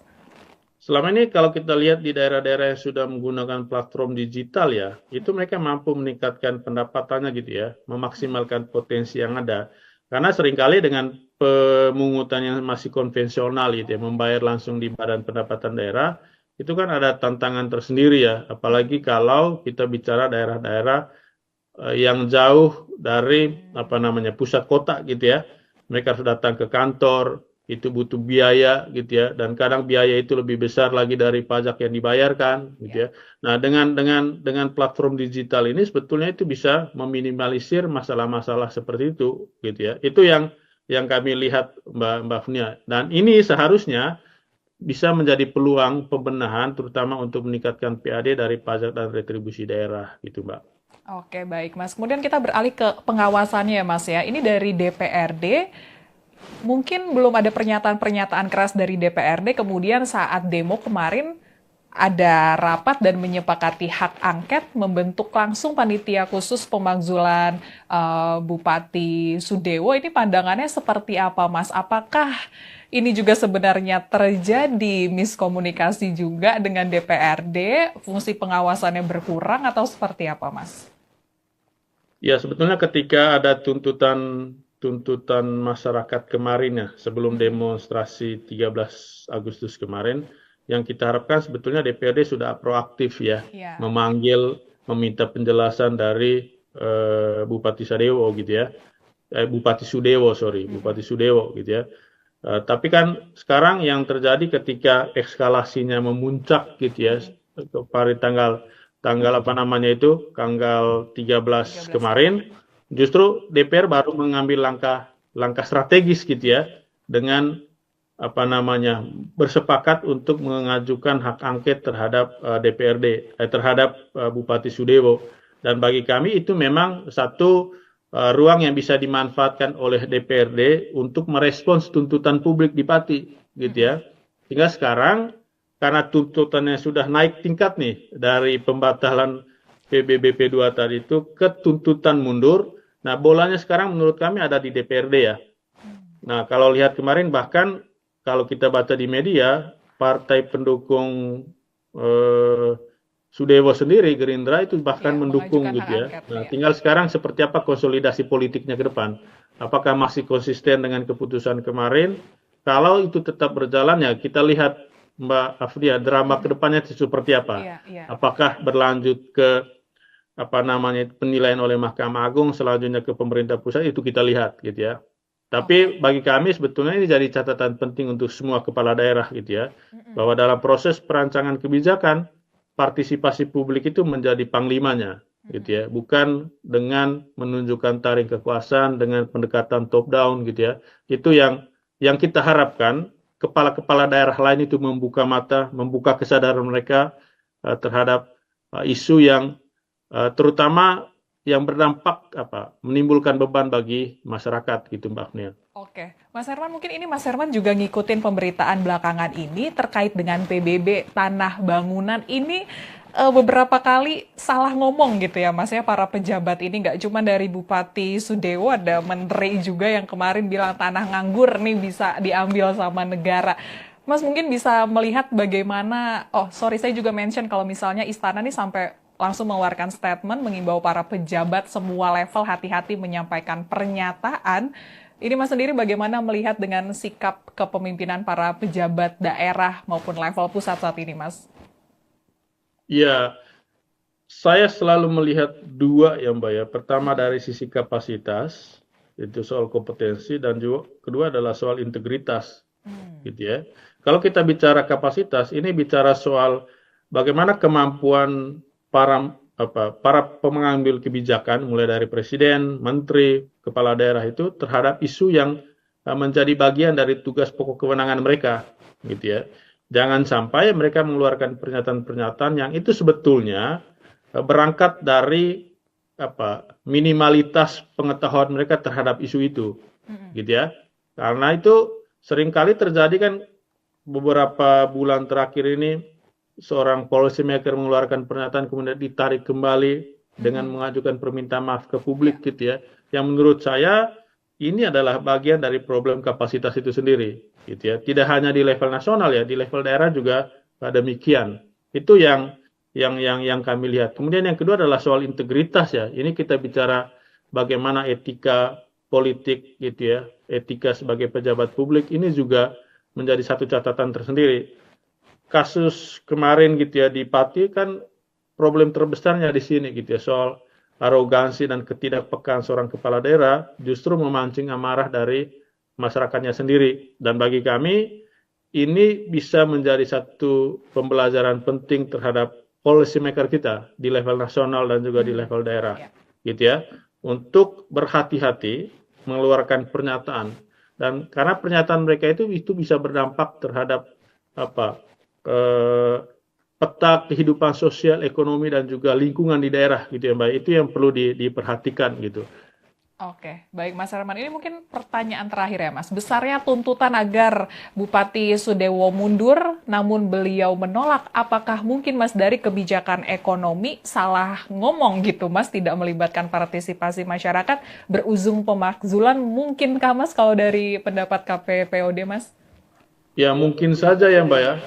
Kalau kemarin kan Bupati Sudewa mengatakan saya dipilih secara konstitusional oleh Ya. rakyat gitu ya. Nah sekarang ketika rakyat tidak percaya, kan konstitusional juga sebetulnya ya.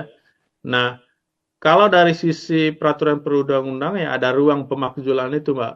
Mm-mm. Tadi saya katakan bahwa bolanya sekarang di DPRD, Ya. tergantung seperti apa konsolidasinya. Kalau misalnya mereka masih konsisten dengan komitmen mereka kemarin untuk membentuk angket, kami yakin peluang untuk pemakzulan itu terbuka lebar. Hanya saja masyarakat pasti tentu bersabar gitu ya, karena ada prosedurnya. Nanti MK, MA juga masuk ke sana, baru nanti seperti apa dari pemerintah pusat melalui Kementerian Dalam Negeri. Baru nanti kita lihat drama ujungnya itu seperti apa, maafnya. Oke, setuju berarti ya Mas? Kalau dari kami ya setuju aja sebetulnya ya. Karena apa? Gerakan kemarin di Pati menurut saya itu satu pembelajaran penting ya bahwa kita warga negara itu masih punya mandat gitu ya. Ya. Bahwa para pejabat publik itu mendapatkan mandat dari kita sebagai warga negara dan kalau proses ini terus berlanjut ke pemakzulan menurut saya ini jadi catatan penting Ya. bagi kita semua ya. Baik bagi partai politik yang melahirkan kepala daerah itu maupun bagi kita sebagai pemilih di tahun 2029. Jangan salah memilih gitu ya. Mbak Ya. Fia, gitu ya. Ini kan kebijakan tentang pajak dan retribusi daerah dan itu sudah diatur di dalam Undang-Undang 1 tahun 2022 tentang hubungan keuangan pusat dan daerah gitu ya. Di dalam undang-undang tersebut itu mengatur dua pokok gagasan. Pertama terkait dengan pajak dan retribusi daerah, kemudian yang kedua terkait dengan transfer ke daerah dan juga pengelolaan belanja daerah. Khusus terkait dengan pajak dan retribusi daerah, memang undang-undang ini yang merevisi undang-undang pajak dan retribusi daerah sebelumnya, Undang-Undang 28 tahun 2009, itu melakukan beberapa perubahan. Tetapi untuk mempersingkat ya saya langsung saja ke isu PBBP 2, Pajak Bumi dan Bangunan Pedesaan Perkotaan.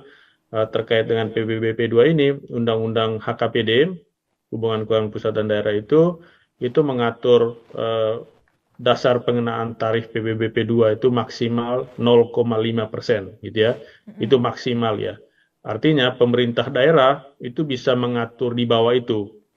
Dan kalau dibandingkan dengan undang-undang sebelumnya, di Undang-Undang 28 itu maksimal 0,3%. Nah, untuk konteks Pati sendiri, setelah kami cek di peraturan daerahnya nomor 1 tahun 2024, di Pati itu ada dua kategori batas dasar pengenaan tarif ya. Pertama itu yang di bawah nilai jual objek pajaknya itu di bawah 1 miliar, itu 0,1%. Sementara yang di atas 1 miliar, NJOP-nya itu dikenakan tarif dasar pengenaan tarifnya itu 0,2%. Nah, perumusannya Mbak Fia, Ya. nanti dasar pengenaannya itu nanti dikalikan dengan namanya itu nilai jual kena pajak NJKP. Nah, NJKP ini diperoleh dari mana? Dari nilai jual objek pajak dikurangi dengan nilai jual objek pajak tidak kena pajak. Gitu ya. Nanti NJKP ini juga akan dikalikan dengan batas pengenaan tarif itu minimal 20%, maksimal 100%. Nah, itu diatur di dalam Undang-Undang Hubungan Keuangan Pusat dan Daerah. Nah, dari peraturan daerah tersebut itu diatur lebih lanjut ke dalam peraturan yang lebih operasional. Nah, dalam konteks Pati diatur di dalam peraturan Bupati nomor 17 tahun 2025. Nah, di dalam peraturan tersebut, Perbub tersebut mengatur kategorisasi NJOP itu berdasarkan kenaikan NJOP antara dari 2024 ke 2025 gitu ya. Kami melihat ada 12 kategori di sana, dari 0 sampai 10% sampai di atas 250% gitu ya, kenaikan NJOP-nya. Nah, memang ini yang jadi catatan juga sebetulnya Mbak Afia. Mm-mm. yang disebut atau yang diberitakan di media itu kenaikan 250% itu pada kategori yang mana, gitu ya. Itu yang mungkin perlu dijelaskan oleh pemerintah Kabupaten Pati.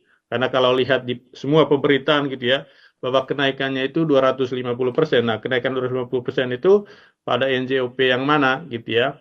Nah, dari sini sebetulnya juga kita bisa melihat bahwa problem yang terjadi hari-hari ini di Pati itu paling utama itu soal komunikasi gitu ya dalam proses perancangan kebijakan itu. Dan Mm-mm. bagi kami ketika ada penolakan resistensi yang luar biasa yang terjadi hari-hari ini memang menunjukkan bahwa dalam proses perancangan peraturan bupati kemarin terutama soal kenaikan NJOP itu bupati bersama para perangkatnya itu mengabaikan prinsip yang paling fundamental dalam penyusunan kebijakan seperti ini, yaitu apa? Partisipasi publik, gitu Mm-mm. ya. Idealnya, Mbak Fia, polemik atau penolakan, gitu ya, perdebatan yang panas itu terjadi dalam proses perancangan, Mm-mm. bukan ketika sebuah kebijakan itu sudah ditetapkan atau sudah diundangkan, gitu ya. Itu yang kami lihat menjadi salah satu sumber. Nah, ini kemudian itu diperuncing lagi oleh respons dari Bupati Sadewo, gitu ya, terhadap tuntutan masyarakat. Dan bagi kami ini sudah menunjukkan dua karakter negatif sekaligus ya. Pertama itu adalah ketidakpekaan terhadap kondisi sosial ekonomi masyarakatnya, gitu ya.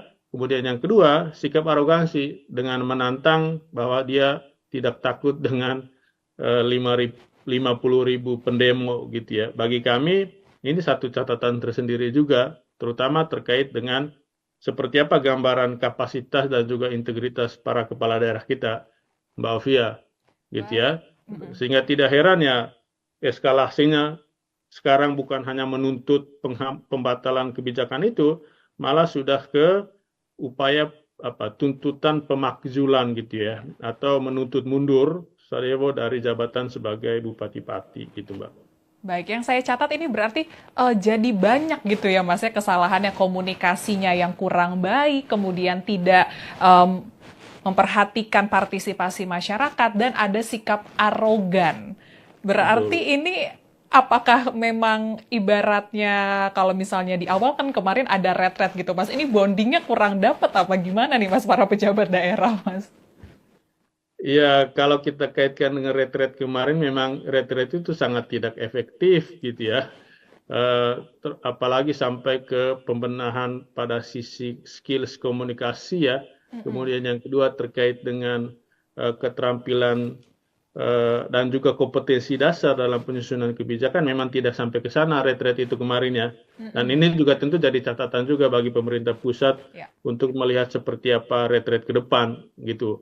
Nah, yang berikutnya sebetulnya yang jadi catatannya belajar dari kasus Pati, isu kenaikan PBBP 2 ini kan Bavia bukan hanya terjadi di Pati, Iya. gitu ya. Mm-mm. Itu terjadi pada hampir semua daerah, semua kepala daerah itu menaikkan nilai jual objek pajaknya, gitu ya. Ya, sebetulnya masuk akal karena kan ada kenaikan nilai harga tanah dan segala macam, gitu ya. Tetapi yang jadi catatannya sekarang adalah bukan pada aspek bahwa yang mereka atur itu sudah sesuai dengan ketentuan peraturan perundang-undangan, tetapi apa? Pada apakah pengaturan itu sudah sesuai dengan konteks kebutuhan dan masalah masyarakat setempat, Iya. gitu ya? Itu artinya ketika dia coba menaikkan NJOP sehingga ada implikasi ke kenaikan PBBP 2, pertanyaan berikutnya apakah masyarakat itu punya kesanggupan untuk membayar atau enggak, Mm-mm. gitu ya? Karena yang patut diingat oleh semua kepala daerah itu, fungsi pajak dan retribusi daerah itu bukan hanya pada fungsi budgeter, dalam arti untuk mendapatkan pendapatan daerah, tetapi juga fungsi reguleren, yaitu fiskal dijadikan instrumen untuk menstimulasi pertumbuhan ekonomi, Ya. mengendalikan perilaku tertentu dari masyarakat. Hmm. Sehingga dengan kenaikan NJOP seperti ini, itu kita bisa bayangkan bagaimana keputusan dunia usaha atau investor untuk berinvestasi di Pati misalnya, Oke. gitu ya. Jadi mereka bisa apa menghold upaya-upaya yang mereka akan lakukan di Kabupaten Pati misalnya. Dan itu tentu berdampak juga terhadap penerimaan daerah, gitu ya. Alih-alih meningkatkan pendapatan melalui pajak dan retribusi, gitu ya, itu justru kontraproduktif dengan upaya tersebut karena masyarakat tidak bisa membayar itu. Gitu, Mbak Afia. Oke, Mas. Ya, tadi seperti yang Mas Herman bilang ya, sebenarnya ini kan kenaikan pajak ini terkait dengan NJOP ini runtutannya jadi panjang. Ada investasi, ada sepertinya. Cuman nih Mas, kita breakdown satu persatu ya Mas ya. Yang saya baca dari website Mas Pati itu Mas, keputusan kenaikan pajak ini itu karena 14 tahun belum mengalami kenaikan. Kemudian ini juga bertujuan untuk meningkatkan pendapatan daerah guna pembangunan infrastruktur jalan, RSUD, dan sektor pertanian dan perikanan. Apakah ini juga dampak dari efisiensi gitu Mas, dana dari pemerintah pusat jadi yang kena rakyat Mas? Ya, seperti yang tadi saya sampaikan ya Mbak Afnia, di Undang-Undang HKPD itu kan ada dua pengaturan besar ya. Undang-undang pengaturan terkait dengan pajak dan retribusi, dan yang kedua adalah terkait dengan transfer ke daerah, gitu ya. Nah, dalam kebijakan transfer ke daerah itu kan sudah diatur formula DAU dan alokasi umum, dana alokasi khusus, dana bagi hasil, dan beberapa dana-dana yang lain. Dan setiap tahun ketentuan transfer ke daerah itu ditetapkan di dalam Undang-Undang APBN. Dan tahun 2025 ini kan sudah ada Undang-Undang APBN tahun 2025 ya. Dan kita tahu di awal tahun kemarin ada turbulensi yang begitu besar sebetulnya di daerah dengan kebijakan efisiensi itu. Dan dari kebijakan efisiensi kemarin kan kita tahu ada sekitar 50,59 triliun yang dipotong dari transfer ke daerah, dan di komponen DAK misalnya dan alokasi khusus yang fisik gitu ya, DAK fisik ada pemotongan hampir setengahnya, dan itu berdampak terhadap belanja pembangunan dan juga belanja pelayanan publik di daerah. Mbak Afnia. Kalau Mbak Afnia ke daerah, terutama di luar Jawa ya, ya dinas PU-nya ini kurang lebih libur lah 6 bulan terakhir ini ya, karena uangnya nggak ada Mbak, gitu ya. Karena selama ini daerah itu sangat mengandalkan DAK fisik itu untuk belanja infrastrukturnya, belanja modalnya, gitu ya. Bisa dibayangkan dalam konteks seperti ini, apalagi tahun ini kan mereka awal memerintah itu. Dan ini adalah tahun mereka mulai membuktikan janji-janji politiknya. Nah, mereka masuk ke pemerintahan kas kosong gitu ya. Nah, ketika kas kosong, akhirnya mereka mengoptimalkan apa yang bisa mereka kontrol. Salah satunya adalah pendapatan daerah dari pajak dan retribusi daerah. Gitu, Mbak. Itu yang apa namanya jadi konteks kebijakannya lah ya. Bahwa pemerintah daerah, terutama kepala daerah, pusing juga dengan kondisi keuangan mereka sekarang. Sehingga segala upaya mereka lakukan termasuk dengan mengoptimalkan pajak dan retribusi daerah. Tapi kalau boleh saya tambahkan ya Mbak Afnia, sebetulnya gini, kalau bicara pajak dan retribusi daerah dalam upaya meningkatkan PAD, persoalannya itu selalu dua yang kami lihat. Pertama, masalah di sisi kebijakannya, kemudian yang kedua, masalah di sisi administrasi pemungutan. Termasuk di dalamnya adalah soal database wajib pajak gitu ya. Selama ini yang kami lihat, persoalan paling besar kita di daerah itu adalah di sisi administrasi pemungutan. Potensi pajaknya besar, tapi karena sistem pemungutan kita masih konvensional, akhirnya itu tidak bisa dioptimalkan. Nah, seharusnya di tengah situasi ekonomi kita yang tidak baik-baik saja ini, pemerintah daerah, terutama kepala daerah, sebetulnya fokus pada upaya pembenahan di sisi administrasi pemungutan ini, bukan pada kebijakan tarifnya gitu, Mbak Afria. Oke, Mas, yang dilihat dari buruknya administrasi penagihannya gitu, itu apa, Mas? Catatan dari KPPUD, Mas? Selama ini kalau kita lihat di daerah-daerah yang sudah menggunakan platform digital ya, itu mereka mampu meningkatkan pendapatannya gitu ya, memaksimalkan potensi yang ada. Karena seringkali dengan pemungutan yang masih konvensional gitu ya, membayar langsung di Badan Pendapatan Daerah, itu kan ada tantangan tersendiri ya, apalagi kalau kita bicara daerah-daerah yang jauh dari pusat kota gitu ya. Mereka harus datang ke kantor itu butuh biaya gitu ya, dan kadang biaya itu lebih besar lagi dari pajak yang dibayarkan gitu ya. Nah, dengan platform digital ini sebetulnya itu bisa meminimalisir masalah-masalah seperti itu gitu ya. Itu yang kami lihat Mbak Fnia. Dan ini seharusnya bisa menjadi peluang pembenahan terutama untuk meningkatkan PAD dari pajak dan retribusi daerah gitu, Mbak. Oke, baik Mas. Kemudian kita beralih ke pengawasannya ya Mas ya. Ini dari DPRD, mungkin belum ada pernyataan-pernyataan keras dari DPRD, kemudian saat demo kemarin ada rapat dan menyepakati hak angket, membentuk langsung panitia khusus pemakzulan Bupati Sudewo. Ini pandangannya seperti apa, Mas? Apakah ini juga sebenarnya terjadi miskomunikasi juga dengan DPRD, fungsi pengawasannya berkurang atau seperti apa, Mas? Ya, sebetulnya ketika ada tuntutan masyarakat kemarin ya, sebelum demonstrasi 13 Agustus kemarin, yang kita harapkan sebetulnya DPRD sudah proaktif ya, Ya. memanggil, meminta penjelasan dari Bupati Sudewo gitu ya, Bupati Sudewo gitu ya. Tapi kan sekarang yang terjadi ketika eskalasinya memuncak gitu ya, pada tanggal apa namanya itu, tanggal 13 kemarin, justru DPR baru mengambil langkah strategis gitu ya, dengan apa namanya bersepakat untuk mengajukan hak angket terhadap DPRD, terhadap Bupati Sudewo. Dan bagi kami itu memang satu ruang yang bisa dimanfaatkan oleh DPRD untuk merespons tuntutan publik di Pati, gitu ya. Sehingga sekarang karena tuntutannya sudah naik tingkat nih dari pembatalan PBBP 2 tadi itu ke tuntutan mundur. Nah, bolanya sekarang menurut kami ada di DPRD ya. Nah, kalau lihat kemarin bahkan kalau kita baca di media, partai pendukung Sudewo sendiri, Gerindra itu bahkan mendukung gitu ya. Nah, tinggal sekarang seperti apa konsolidasi politiknya ke depan. Apakah masih konsisten dengan keputusan kemarin? Kalau itu tetap berjalan ya kita lihat Mbak Afria, drama kedepannya seperti apa? Apakah berlanjut ke apa namanya penilaian oleh Mahkamah Agung, selanjutnya ke pemerintah pusat, itu kita lihat gitu ya.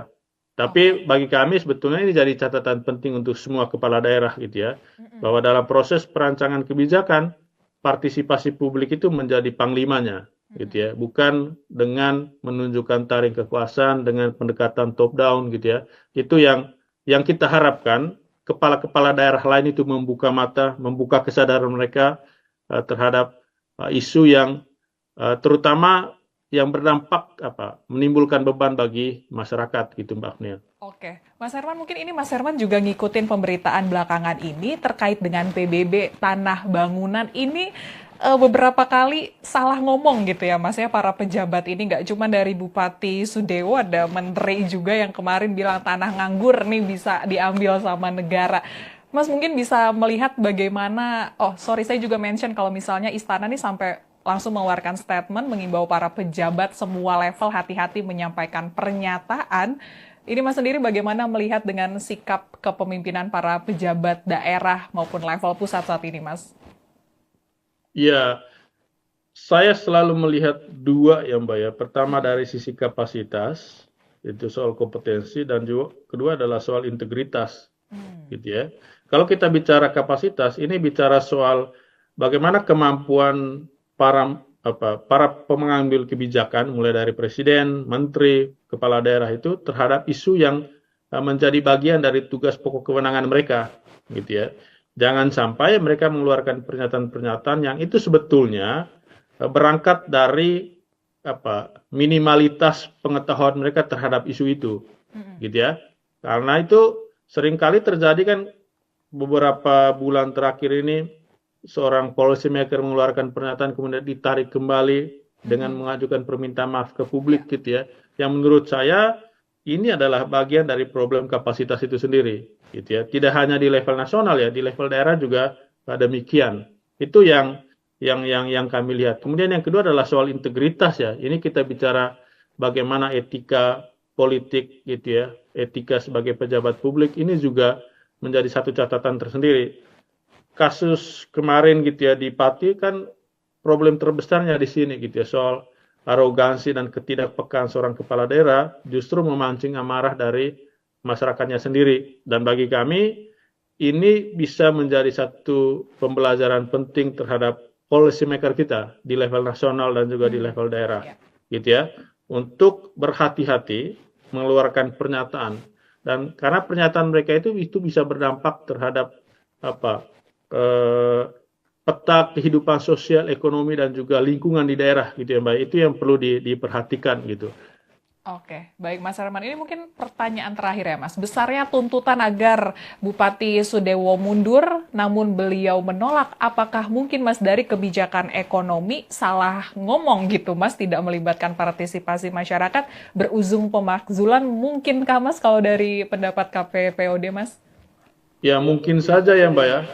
Kalau kemarin kan Bupati Sudewo mengatakan saya dipilih secara konstitusional oleh rakyat gitu ya. Nah sekarang ketika rakyat tidak percaya, kan konstitusional juga sebetulnya ya.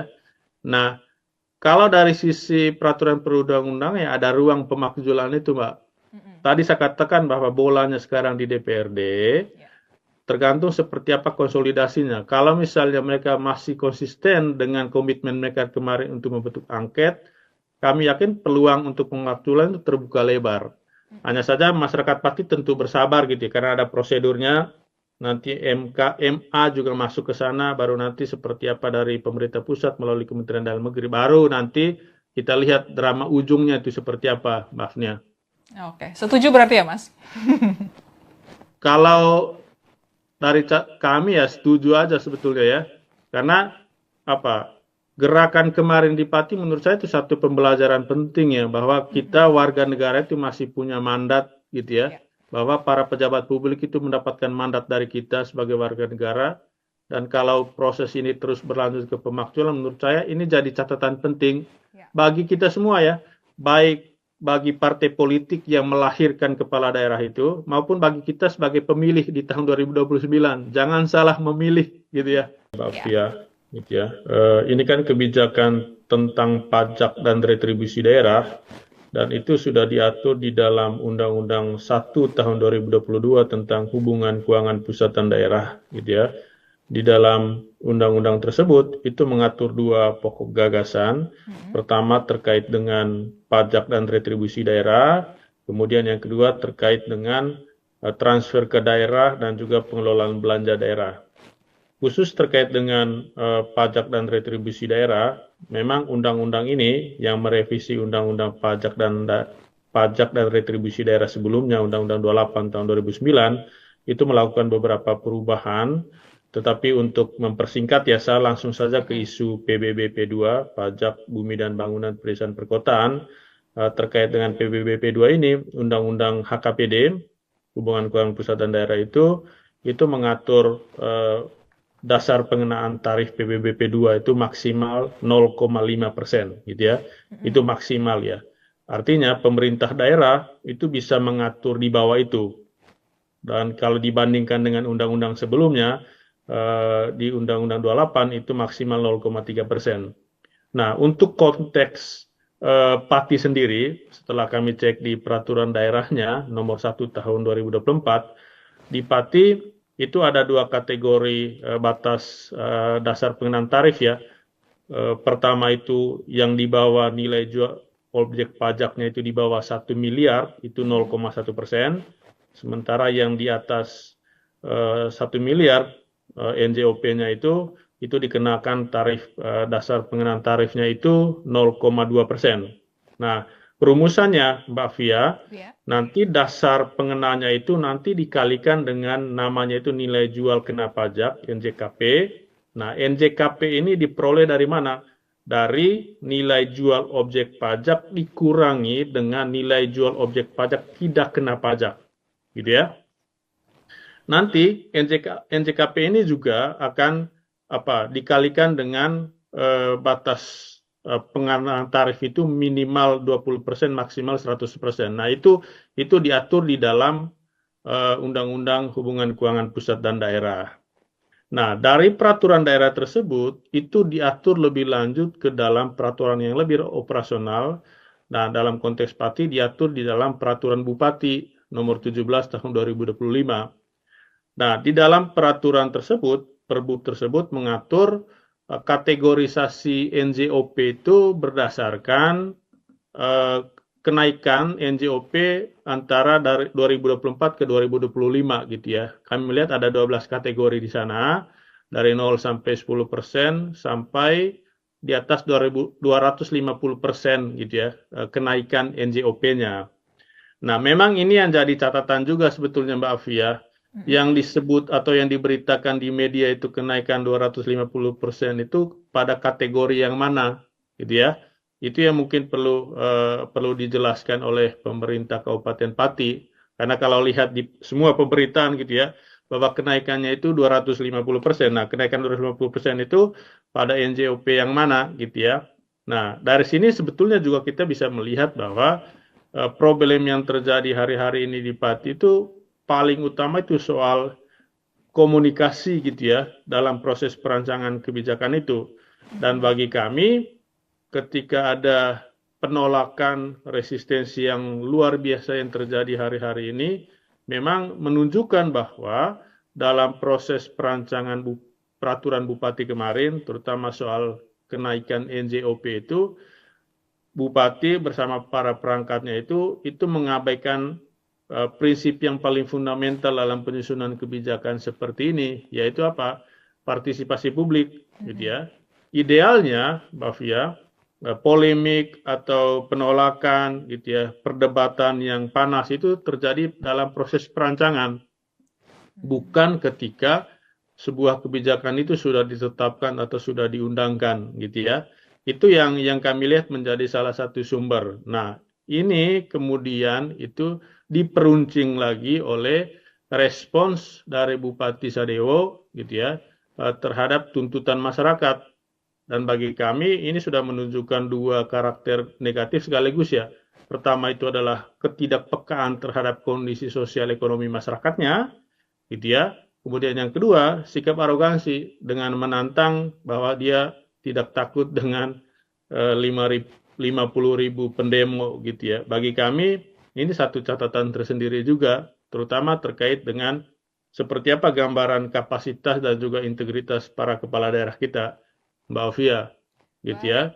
Sehingga tidak heran ya eskalasinya sekarang bukan hanya menuntut pembatalan kebijakan itu, malah sudah ke upaya tuntutan pemakzulan gitu ya, atau menuntut mundur Sadewo dari jabatan sebagai Bupati Pati gitu Mbak.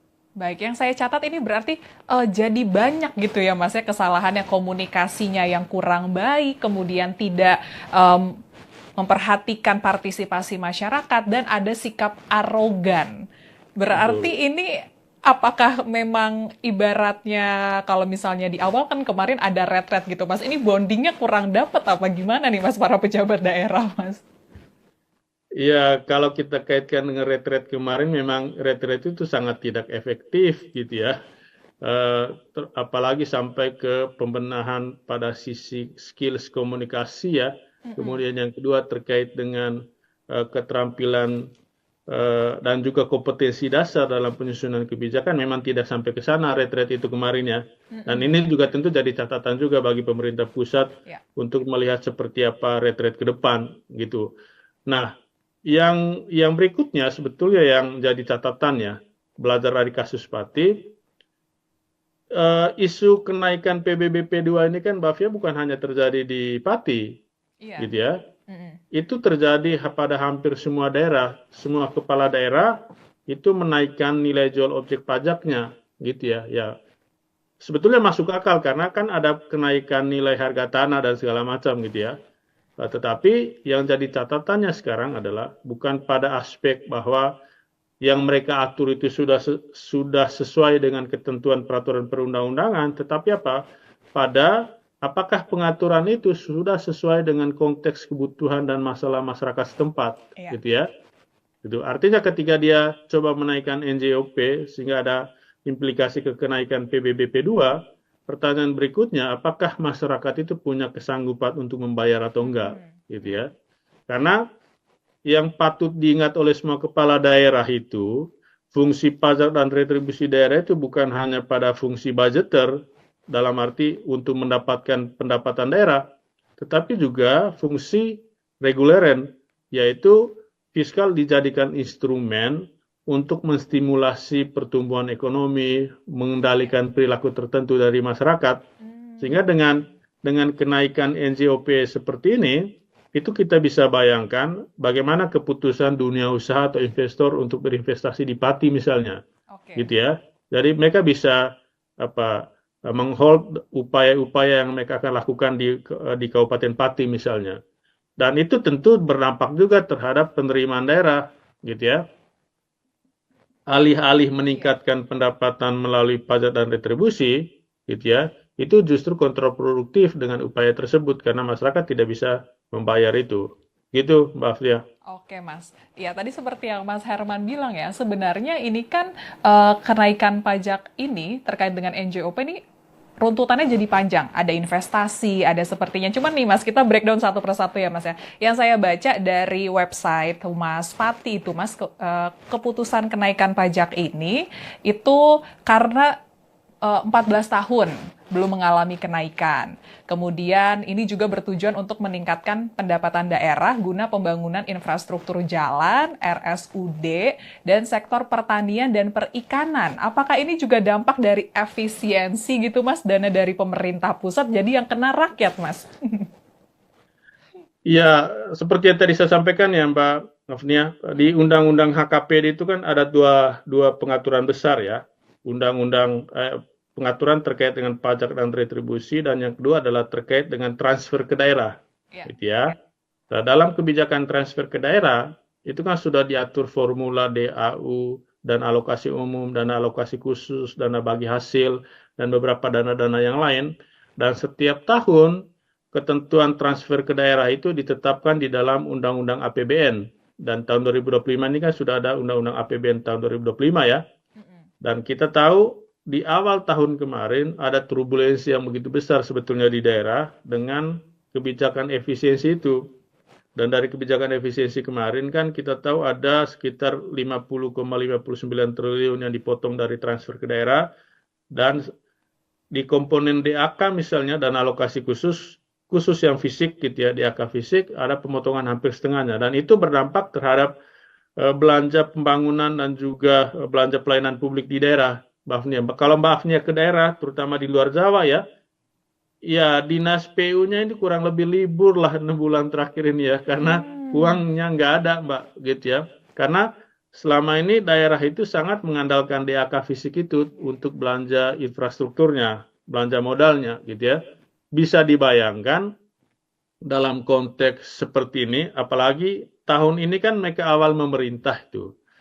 Dan ini adalah tahun mereka mulai membuktikan janji-janji politiknya. Nah, mereka masuk ke pemerintahan kas kosong gitu ya. Nah, ketika kas kosong, akhirnya mereka mengoptimalkan apa yang bisa mereka kontrol. Salah satunya adalah pendapatan daerah dari pajak dan retribusi daerah. Gitu, Mbak. Itu yang jadi konteks kebijakannya lah ya. Bahwa pemerintah daerah, terutama kepala daerah, pusing juga dengan kondisi keuangan mereka sekarang. Sehingga segala upaya mereka lakukan termasuk dengan mengoptimalkan pajak dan retribusi daerah. Tapi kalau